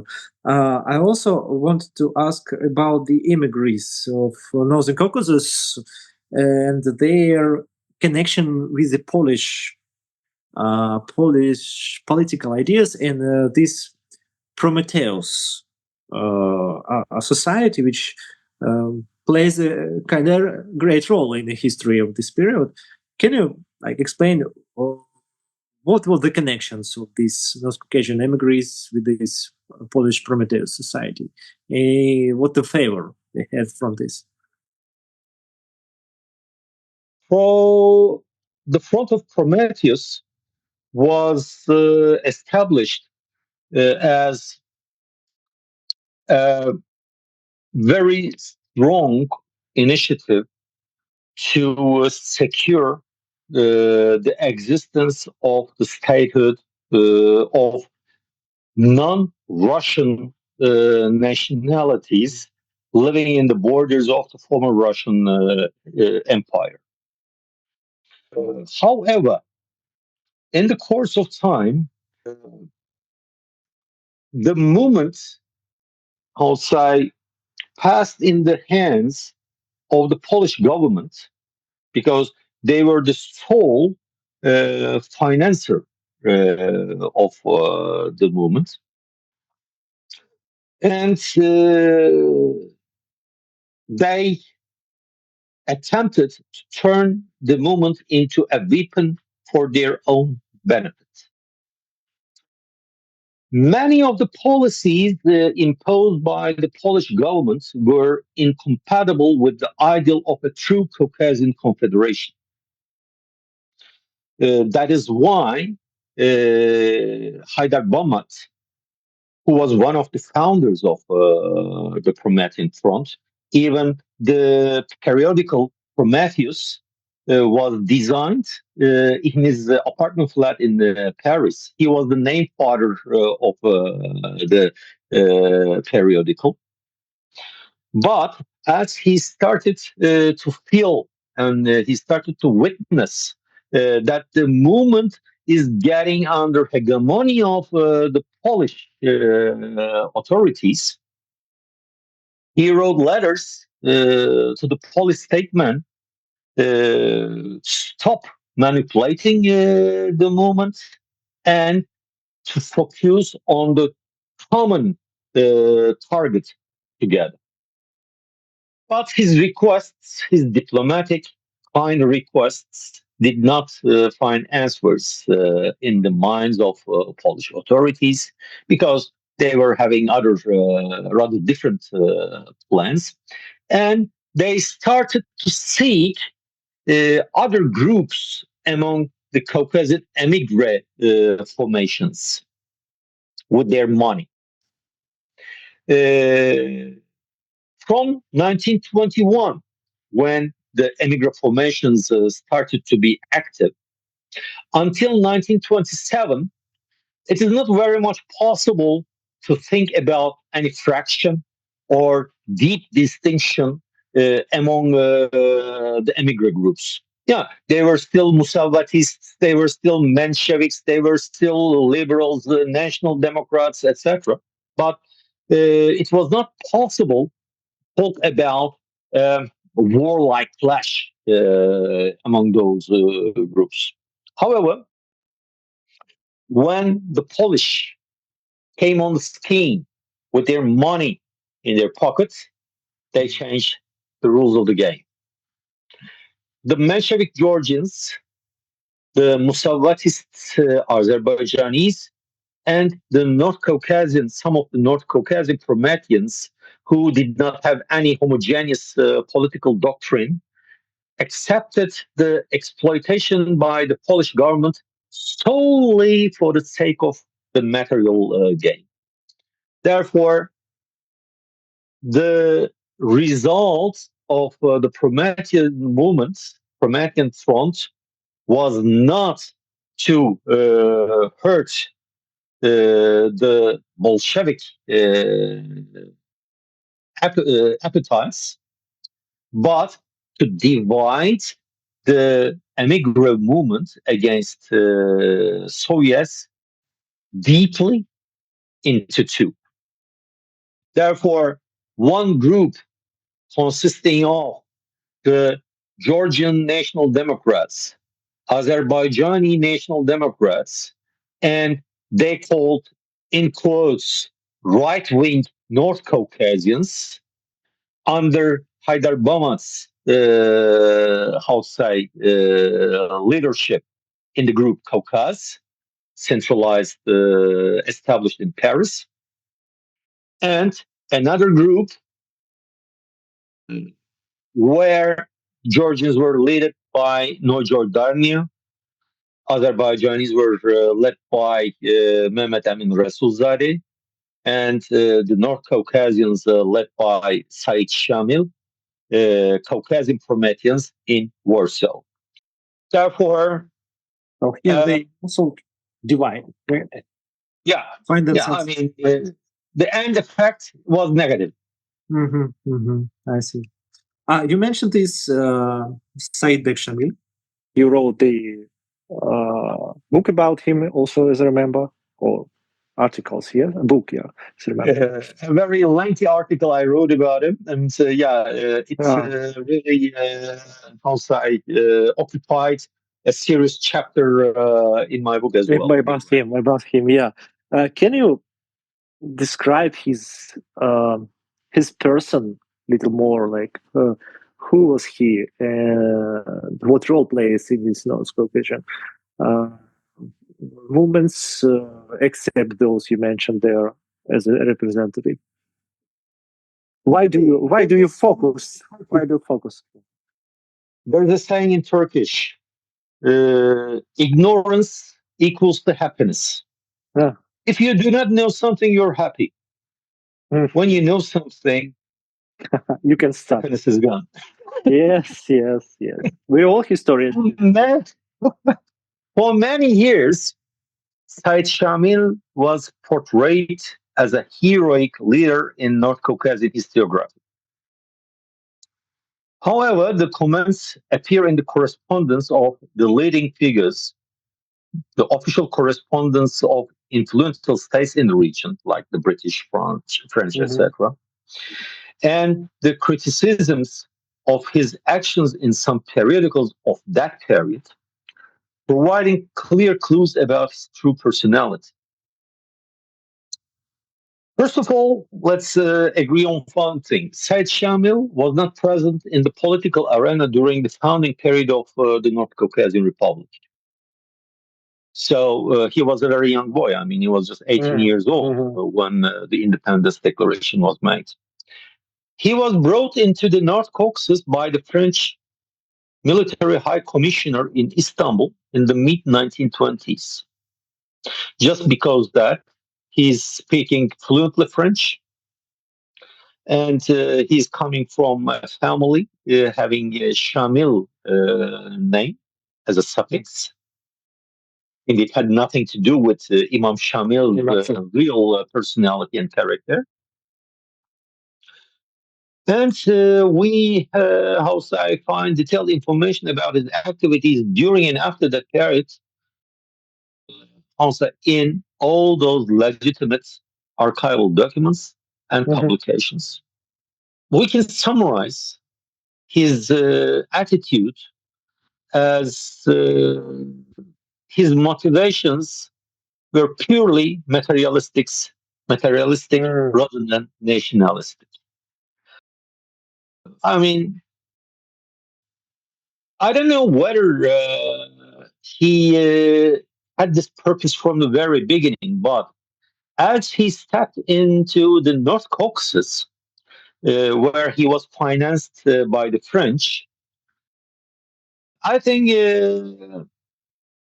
he was a little bit spoiled by the French. He was a 19 years old man, given a very high power in his hands. Can you imagine a 19-year-old, unexperienced, without a vision, young man speaking to Najmuddin Gotsinski and trying to put pressure on him for something? I mean, so in his narratives during his last days before he died, he confessed that. He said that they let me wear a white charkeska and put me on a horse and travel with me from one town to another, from one owl to another owl. And they screamed that the grandson of Imam Shamil came. And when I see the peasants kissing my boots, I understood that God gave me a superpower there. So he was like a propagandistic symbol.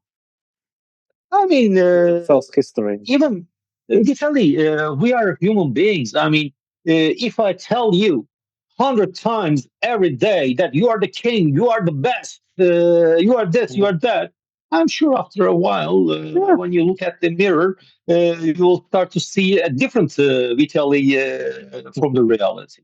I think Said Shamil had fallen in such trouble. Yeah.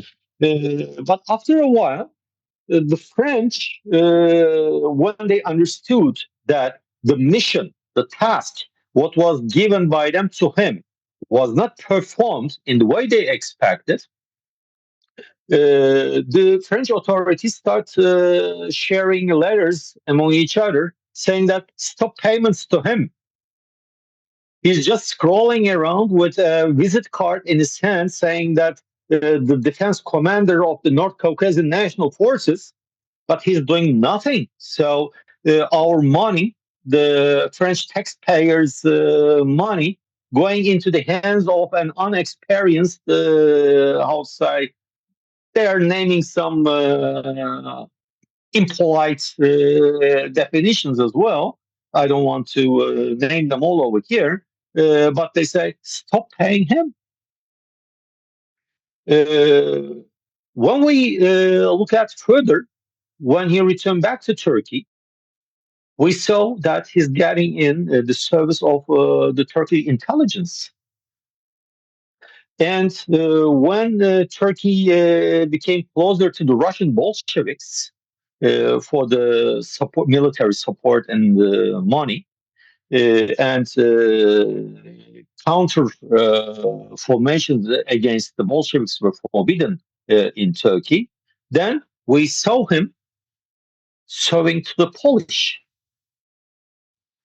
So even perhaps you paid attention in my article during the negotiations with the German Nazis. I mean, he was still looking for his own material interests. Even after that, during the Cold War period, the definitions, assessments of the CIA terminal chief saying that I was invited for a dinner in Istanbul. I was hosted on the Bosphorus in a great fiesta. But I must say that it was not conforming to a dinner by Islamic person who is known as an Islamic leader. Vodka was flowing on the table like a river, but what I could not accept except that vodka was served in a water glass. That's a very humiliating. Yeah, of course. Yeah, so sounds bad. And what surprised me, Vitaly, okay, I mean, the ordinary people, the man on the street, may not have access to those archival documents. And those archival documents were not available until the last decade. So, yeah, those are new stuff. But, for example, there was a publication published by Mehmet Emin Resulzadeh at that time, namely Azeri Turk. The publication was published in Istanbul in the Turkish language. Although Mehmet Emin Resulzadeh was an ally of Said Shamil in the Promethean front, the columns published in that magazine, in that periodical about Said Shamil, was showing everything clearly. Said Shamil was dismissed from his position among the North Caucasian émigré groups because of these material over exaggerated material interests, gaining money in return for the things, and those periodicals clearly describing that this guy was dismissed from presidency of the Caucasian Mountaineers Popular Party, and he was not anymore funded by the Polish government, etc., etc. So the people who do not have any access to those archival documents, etc., we say, okay, that's very natural that they may not know the truth about him. But these publications, these periodicals, were freely distributed in those days and still today available in all big libraries. So how come his true character was protected under shadow all through those 70 years period, and then lazy boy came out named Jem Kumuk and wrote some things, and then some so-called relatives of Said Shamil. I don't think that they are true. They have true kinship with him, but I mean, you know, the name Shamil is still attractive. So they said, "How dare you wrote such bloody things about glorious our glory hero?" Yeah, that's it. Well, That's complicated, you know. By the way, about Shamil, true, I mean, descendants of true Imam Shamil, you wrote also a lot about this family, Shamil's family in Turkey.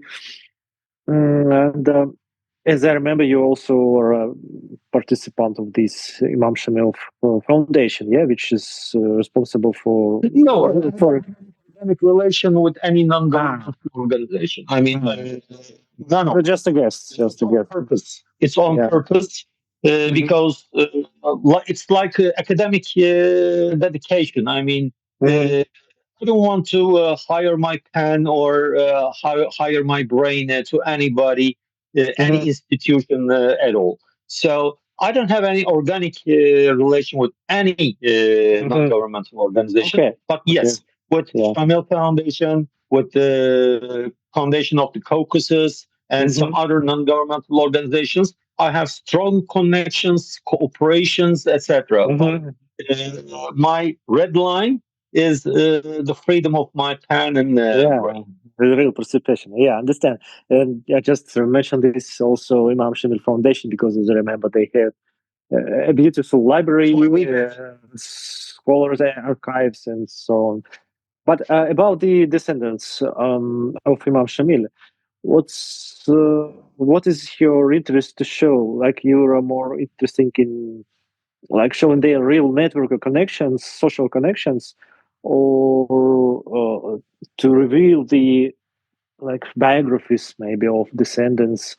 What is important about descendants of Imam Shamil in Turkey today?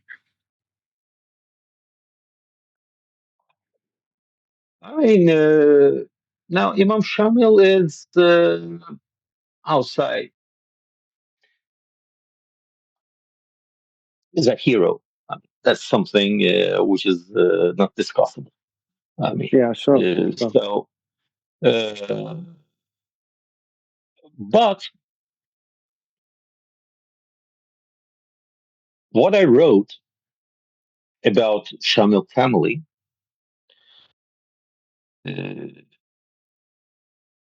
is that I protested somehow. I protested and criticized the exploitation of the symbolic meaning of Imam Shamil's name by some ill-intentioned people.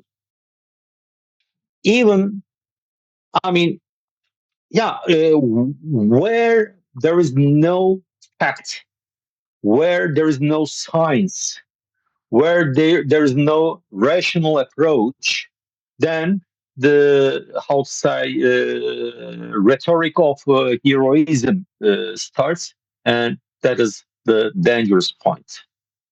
And also about the life of Imam Shamil, there are legends, untrue narratives, etc., are created. So instead of reading volumes full of scientific information about him, the people are fond of listening stupid stories, fancy stories about him. So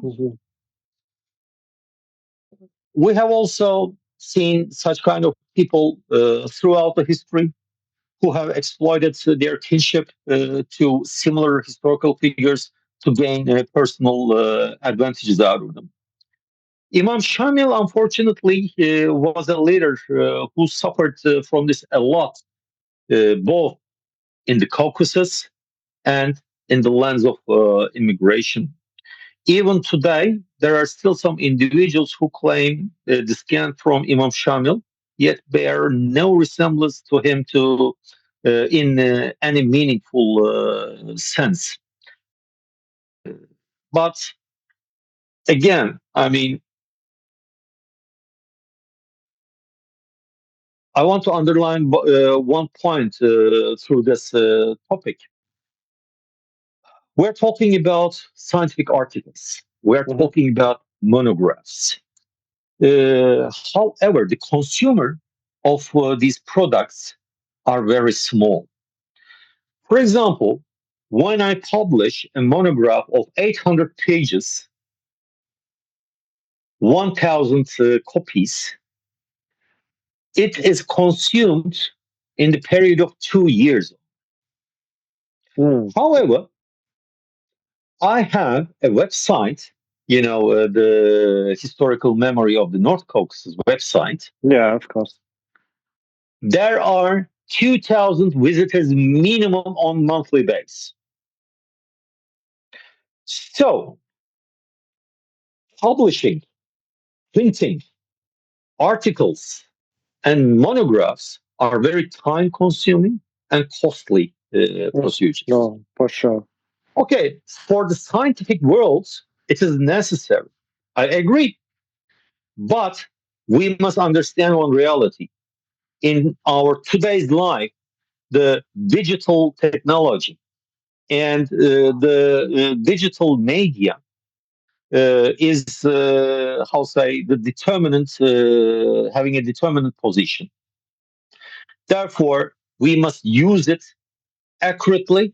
If we use it accurately in a scientific way, in a rational way, then we will avoid those legendary writers, those fancy story makers to affect the people in a wrong way. Yes, totally agree with you. And we need also, I think, to carefully choose the form of talking. Because today, modern society is more going from the text form to the audio, video, like such a entertaining Exactly. style forms. So That's what we do right now. crucial. Yeah, like we are talking today, we have this audio video Exactly. effect for which is very close to the modern society, and it will bring the information to them like directly. I think without any misunderstandings. Okay, one more little topic and we will go to the final stage of our interview. Of course, I couldn't avoid the topic of Abkhazian Georgian relations because you wrote also some articles and posts about this. Well, to make it sure, like, how do you think is it possible that between these nations could could be started some kind of peace dialogue in the future? Because I see Well, what I see right now. I see like nothing goes in a way of discussions of dialogue there. So it's like they are no, they are talking separately in their workroom, in their bubbles. Indeed, during our chat, during our conversation, we how say somehow talked about this issue. The great powers never want these people unify under one modern state formation. Therefore, Abkhaz-Georgian relations is just a reflection and a smaller part of the bigger picture. Uh, when we talked about the Greater Caucasian Confederation, we said that is not a choice, that is a must. So, dialogue between the Abkhaz and Georgian communities is not a possibility or a choice, it's a necessity for both communities.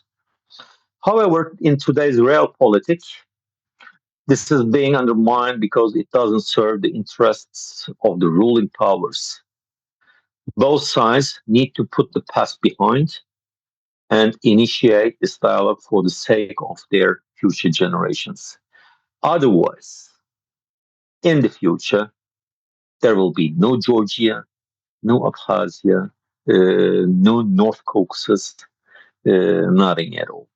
I mean, the like cartelization in the commercial world, the imperialism, the financial imperialism is designing the national borders. And we wouldn't able to forecast what will happen if it goes like that in the near future.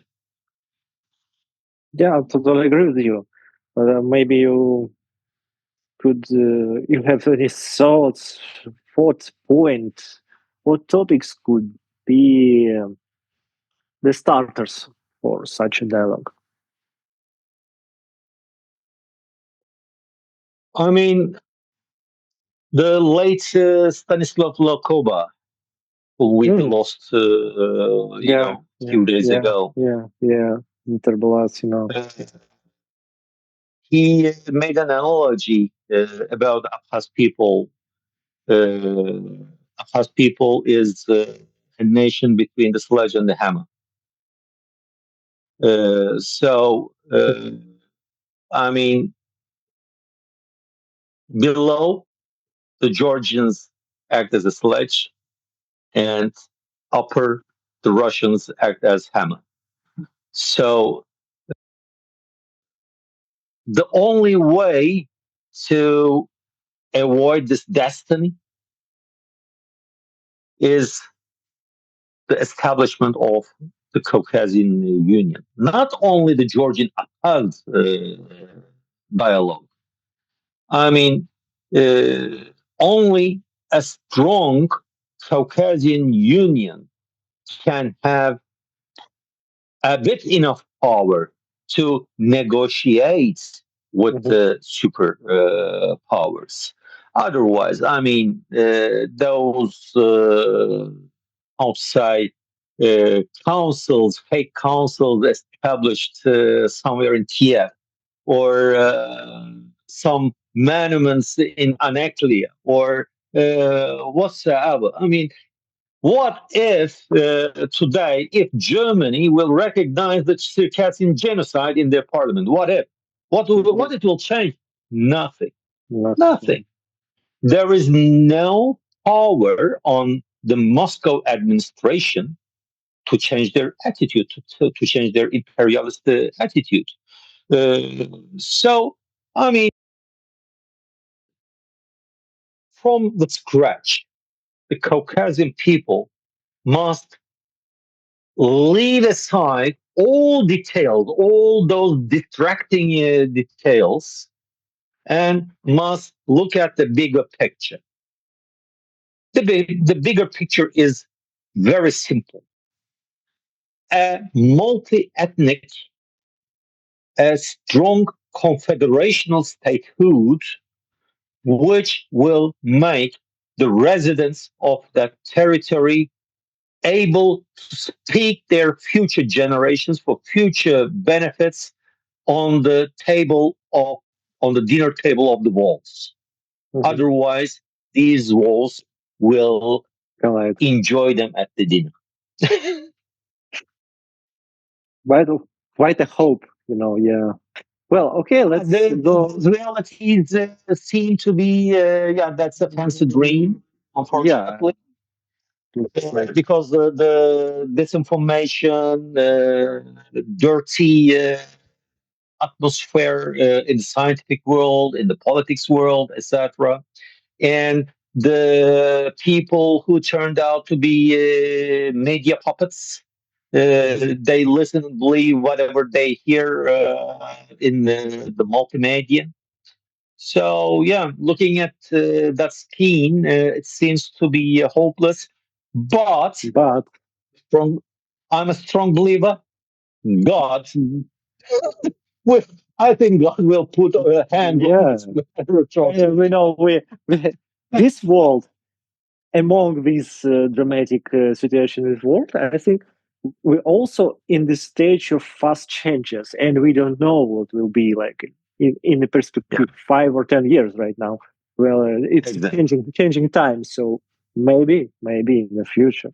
exactly. Uh, let's go to the final part and talk a little bit about your plans, maybe. First of all, I want to ask about your publications, which were published in, for example, Turkish or English languages. Have you any plans, maybe, to give them more translated options in, for example, from Turkish to English? Or, no, I think yeah, the first option is Turkish for English to make it more open for international community. Have you any plans of such translations? Uh, for example, my monograph, which was published in 2022, the Mhm. Caucasian mountaineers in the grip of the superpowers. Uh, this monograph was really found, how say, good number of audience readers in the Caucasus. But as it was published, printed in Turkish language, yeah, okay, today it's still very much possible that just get Yeah, the page view with your smartphone and yeah. that upload the page image to the translator, etc. You can read it, but okay, it's something tiresome. Even I mean, the Turkish books written in Turkish is not read by Turkish native speakers. Yeah, I mean, I it, think the Russian speak. yeah. It's anyway loses some context. You could Yeah, misunderstood some main ideas which were written in the book. That's a yeah. problem. And also some, how to say, good friends who agreed to give sponsorship for the translation of such a thick monograph into Russian. And we hired translators in the Caucasus whose native language is Russian and knows Turkish fluently. And even they paid some money. They made some down payments to them. No result at all. Again, I mean, no quality work. It was not so good as expected. Yeah. Even, I mean, not enough and not good. For example, they paid 30% of the total amount in cash as down payment, and we wanted them to finish the translation within 2 years. And when we checked at the end of the first year, only the 50 pages were translated out of 800. So, I mean, let's say being dependent on such things, making those things a bit difficult and costly. That is why just during our conversation, I emphasized my website. So whatever indeed I publish as monographs or articles, not as a complete batch, but in pieces on thematic basis, in pieces, I'm sharing on that website.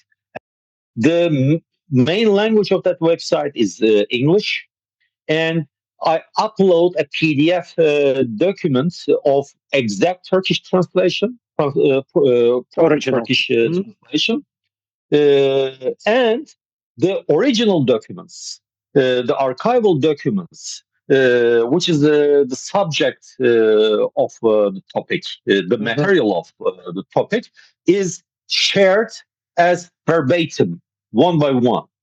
So if the document is in Russian, a Russian speaking person, without reading the body text in English or without downloading the PDF in Turkish, directly click on the document and can read the document itself in Russian. The language of the documents of that era is either Russian or French. There are some in English or some other languages, but very rare. But I mean, let's say 85% is Russian and French, and 15% maybe the others, even not that much. So therefore, I put an end to the need of those bloody translators who is not creating quality job and very costly work.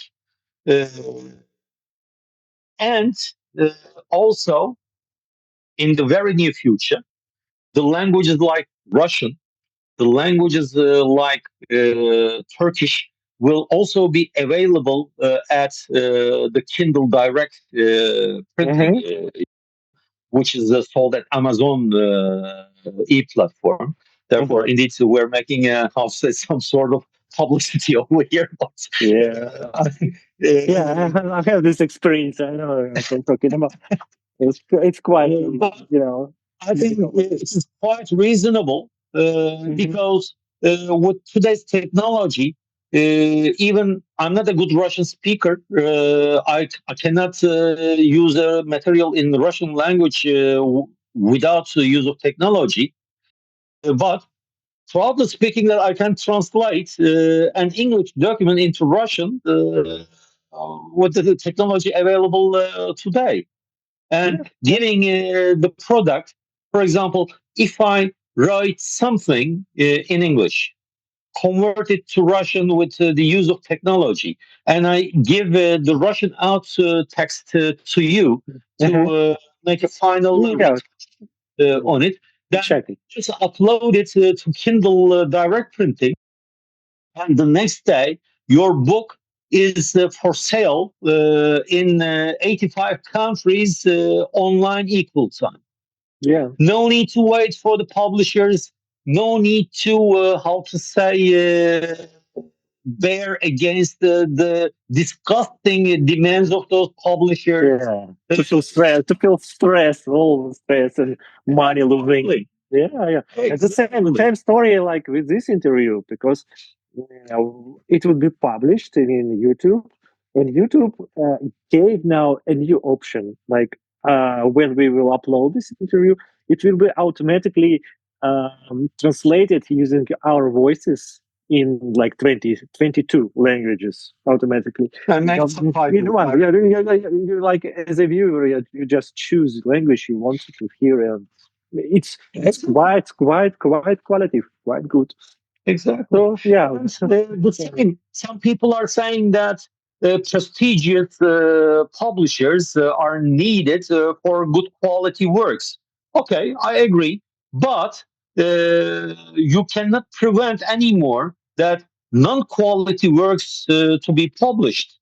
As much as quality works, also non-quality works are published, and you can find thousands of books around. You never know which is good quality, which is bad quality. Therefore, it is the reader themselves who will make the distinction between the quality and non-quality. Therefore, I mean, for sure. direct publishing is, I think, going to be the solution for this trouble. I believe in the short run. Of course. And one more thing, like you mentioned this that you're working right now, this new archive, and you will publish a few more books, but dependent on this new archival discoveries. But maybe you have some more additional ideas or plans, what to research, what to write a book about next, maybe biography or some topic. No, actually, I finished another book about 7 months ago, and it is pending. It's waiting in the hands of the publisher for the last 5 months, and we never know when it will come out. Indeed, the publisher is a serious one. It is the Cultural Ministry of the Turkish Republic, so it is the state institution. But I mean, they asked me to write the monograph, and they hurried me to finish it in a very short period of time. I kept my promise, but now the book is in their hand. I mean, with typography, with cover design, everything ready. I mean, they just need to send it to the print house. But for 5 months, I'll say we wait. I see. That is entitled. That work was entitled "The Caucasian Mountaineers in the Second World War." Oh, this is an interesting topic. So it will be the first monograph in that, how to say, coverage, who studies the performances, activities of the Caucasian mountaineers in the Second World War. Because that topic is also a very, how to say, good subject for the polemic runners. Yeah. Previously, I had published the biography of Sultan Klych-Girey, and during quite contradictive person. Yeah. Yeah, during an event in Istanbul, the Caucasian Cultural Days over here, one of the TV programmer producers came to interview with me. I don't want to give the name, but most probably, I mean, when I ask who are the well-known TV programmers from Adyghe and Maykop today, you can count me just 3 or 4 names. So it's one of those. We have had an interview about that book, and I will wait some time for the how to say broadcasting that interview. As it didn't appear, I asked her what happened to our interview. She said, "Sorry, I mean, I had some pressures which avoided me to Predictable, publish." predictable. Unfortunately, yeah, yeah. And I mean, still, the people in the Caucasus are expected to believe the false Sovietic nationalism, those, how to say, patriotic war stories, etc. So these people are considered to be the collaborators of fascist Germany, etc., etc. Therefore, this book will give an end, of course, for the people who will read it, with legitimate documents, facts, and realities.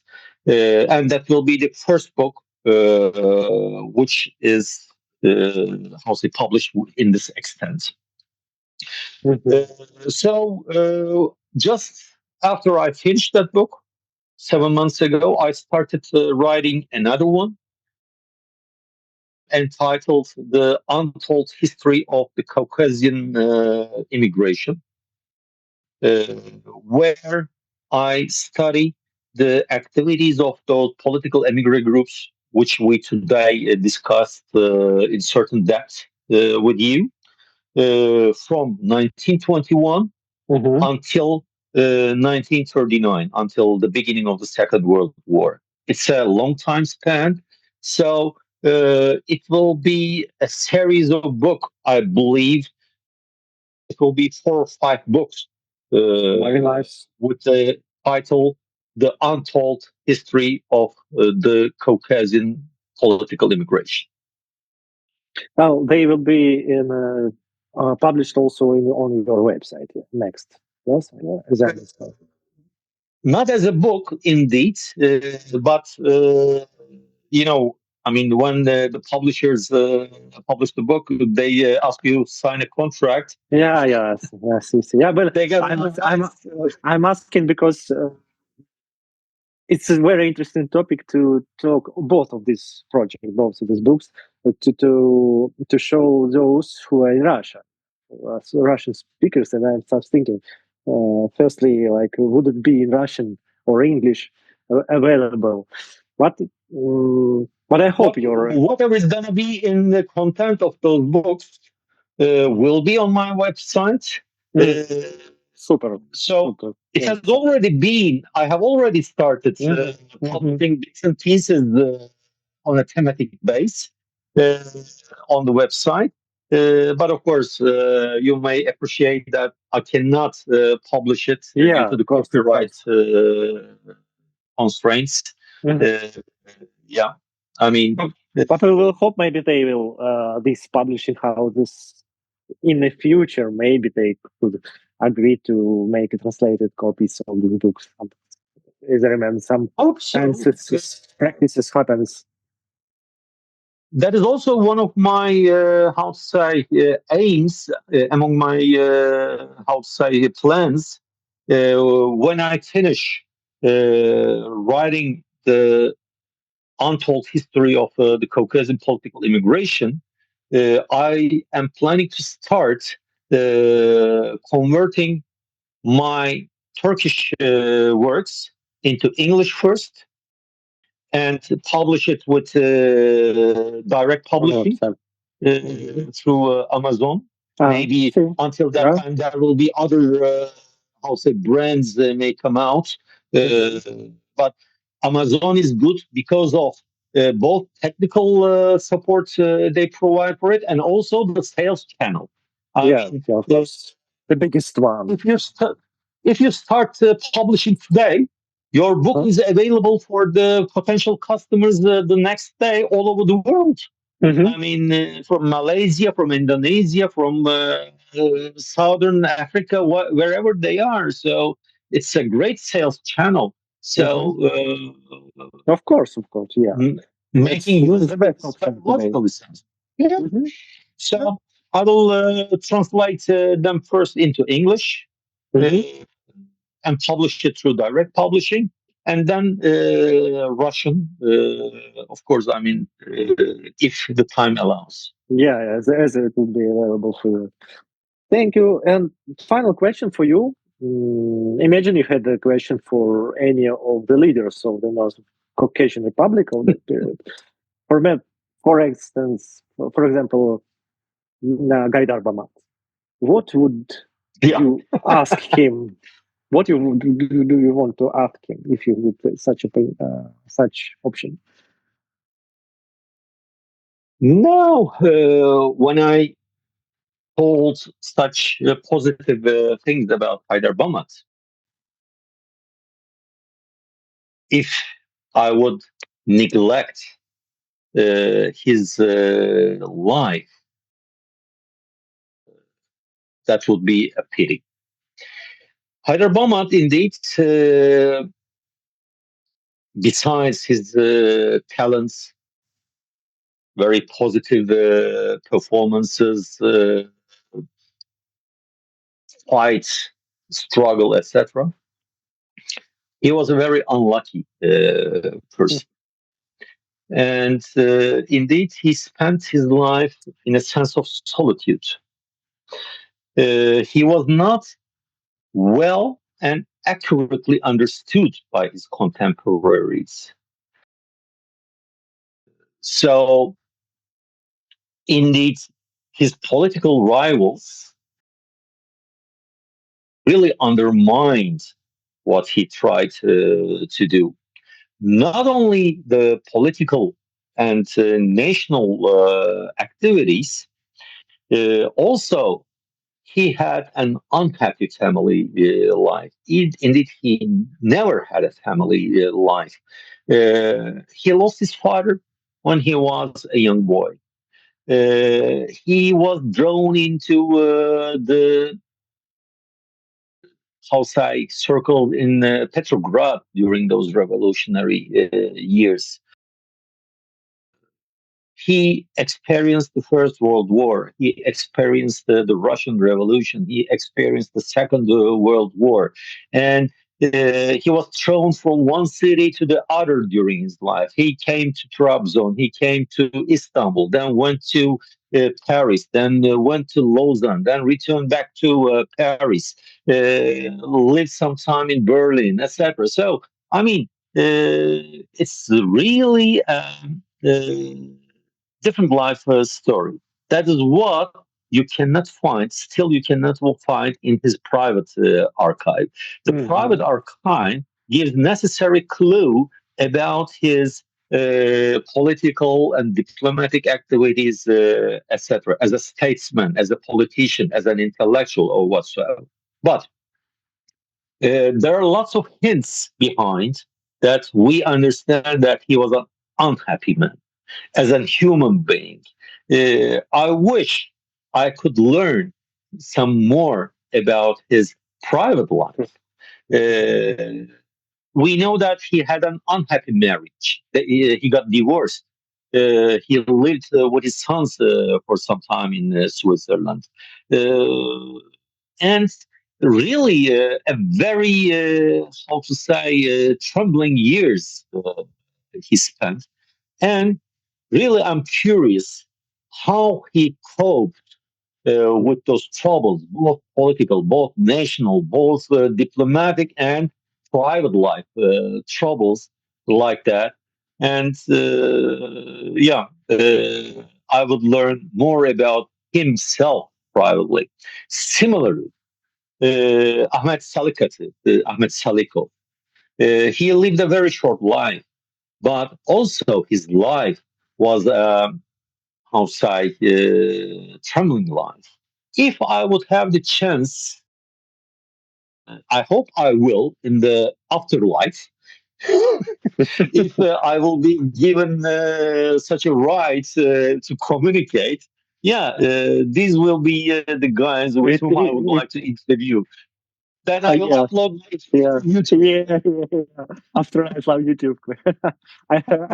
I'm sure it exists somewhere. So quite interesting. But maybe we will hope and somehow these private documents will appeal somewhere in the future. Because it's always indeed, Vitaly, I mean, I am not fond of publishing the private secrets of those people. Indeed, yes, I'm coming across some very touching documents about their private lives as well in the archives. But I better keep them For yourself. secret. Yeah, of course, I understand. I mean, for the documents I found for myself. But yeah, those documents are still in those archives. Whomever wants to investigate can visit those archives and can have access to those documents. These documents have nothing to do with their historical role for their nation, for their country. It's purely their private. If I would switch to that part, it would be so-called, in quotes, popular history, which I really hate. And complete for unnecessary struggling. But I'm curious, personally, I'm curious about to learn because really, and even when we talk about Haidar Bammat, if you would see that archive, if you witness it with your own eyes, I mean, it is a chamber of about 60 square meter room with the high roof. And okay, between the cupboards, there are gangways, but it is full of documents. And this guy had never settled properly in a city for his complete life. As I said, from North Caucasus to Tbilisi, from Tbilisi to Bern, from Bern to Paris, from Paris to back to Tbilisi, from Tbilisi to Batumi, from Batumi to Trabzon, from Trabzon to Istanbul, from Istanbul to Paris, from Paris to Lausanne, from Lausanne to Paris. So, we are talking about a man trembling between the cities like that in the course of time and having an document archive or having a square meter room together with himself and pure quality. I mean, no scratches, no torrents, no dirt. So there will be a hell of a lot of questions. Quite fascinating, yeah. But will be given that chance. Thank you very much, Jem, for your time for this interview. It was very exciting dialogue, quite interesting. It was a pleasure for me. Yeah, it was a pleasure for me too to talk about it, and I hope it's not only one interview. I think we will choose in the future some topics. We have a lot of things to talk, as I see, because we just mentioned only parts of this big big part of your research. Yeah, broad subject. That's why it took so long. I hope for sure. Audience will not get bored while watching. Yeah, but yeah, in the future we can make how say a bit more precise, concentrated talks. Yeah. Yeah, of course. Because I want to first interview. I want to give introduction to those who don't know you so much or your researches to shape your research views and interest. Yeah. Well, thank you very much for this interview, and I wish you a good day, nice day, and hope to see soon your new books and your new articles to read and to share with the public. Thank you very much. The same. We are looking forward to seeing your works as well. Really, the last one about Zaniku Sefer and Muhammad Amin, really very good work. Hope to translate it. Congratulate you for that. Thank you. So, yeah, I mean, we are living in a circle. We will surely get in touch in the future. Thank you very much, Vital. So, thank you very much. Have a nice day. Bye. Thank you for listening this interview to the end. It was a very interesting interview, and I was glad to talk with Jem about this important topic of history of Caucasus. As in the previous podcast with Timothy Blowell, I once again want to emphasize that vital role of the personal and biographical sources play in recreating the true spirit of era of this period, where the historical persons lived, the feeling of its society and its people who made the history. In the case of the North Caucasian Republic, this is especially important because its short-lived history left no bright trace, but like the brief history of the Transcaucasian Confederation, it influenced the very dynamics of the historical development of the region. In the context of the Republic, it is crucial to trace the life trajectories of people which often unfolded in the most unpredictable ways. And this was a different kind of immigration. Unlike the broader Russian imperial emigree community, the North Caucasian intellectual elite followed a somewhat different path, having behind them their own short but vivid political experience. In the context of today, the history of North Caucasian Republic is of great educational value. It highlights how differently peoples and their leaders viewed one another, and now how they perceive their own role in history and their ability to defend that right for their identity, their culture, their languages. This is a very lesson worth studying and remembering in troubled times. Further, in the Telegram channel Travel Diary, I will publish several useful links and materials of the topic of North Caucasian Republic.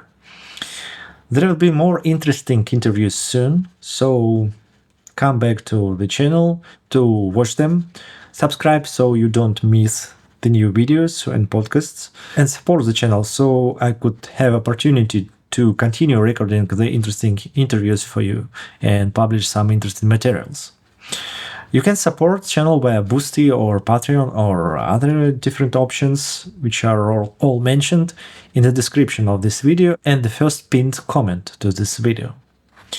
On Boosty and Patreon, paid subscribers will have access to some of published works, articles, and books issued by Jem Kumuk, which are available for audience, and I will just gather them together in one place so you could read them and use them and share with your friends. So now I will finish my speech in this interview, and I wish you to have a nice day and see you soon on the channel again.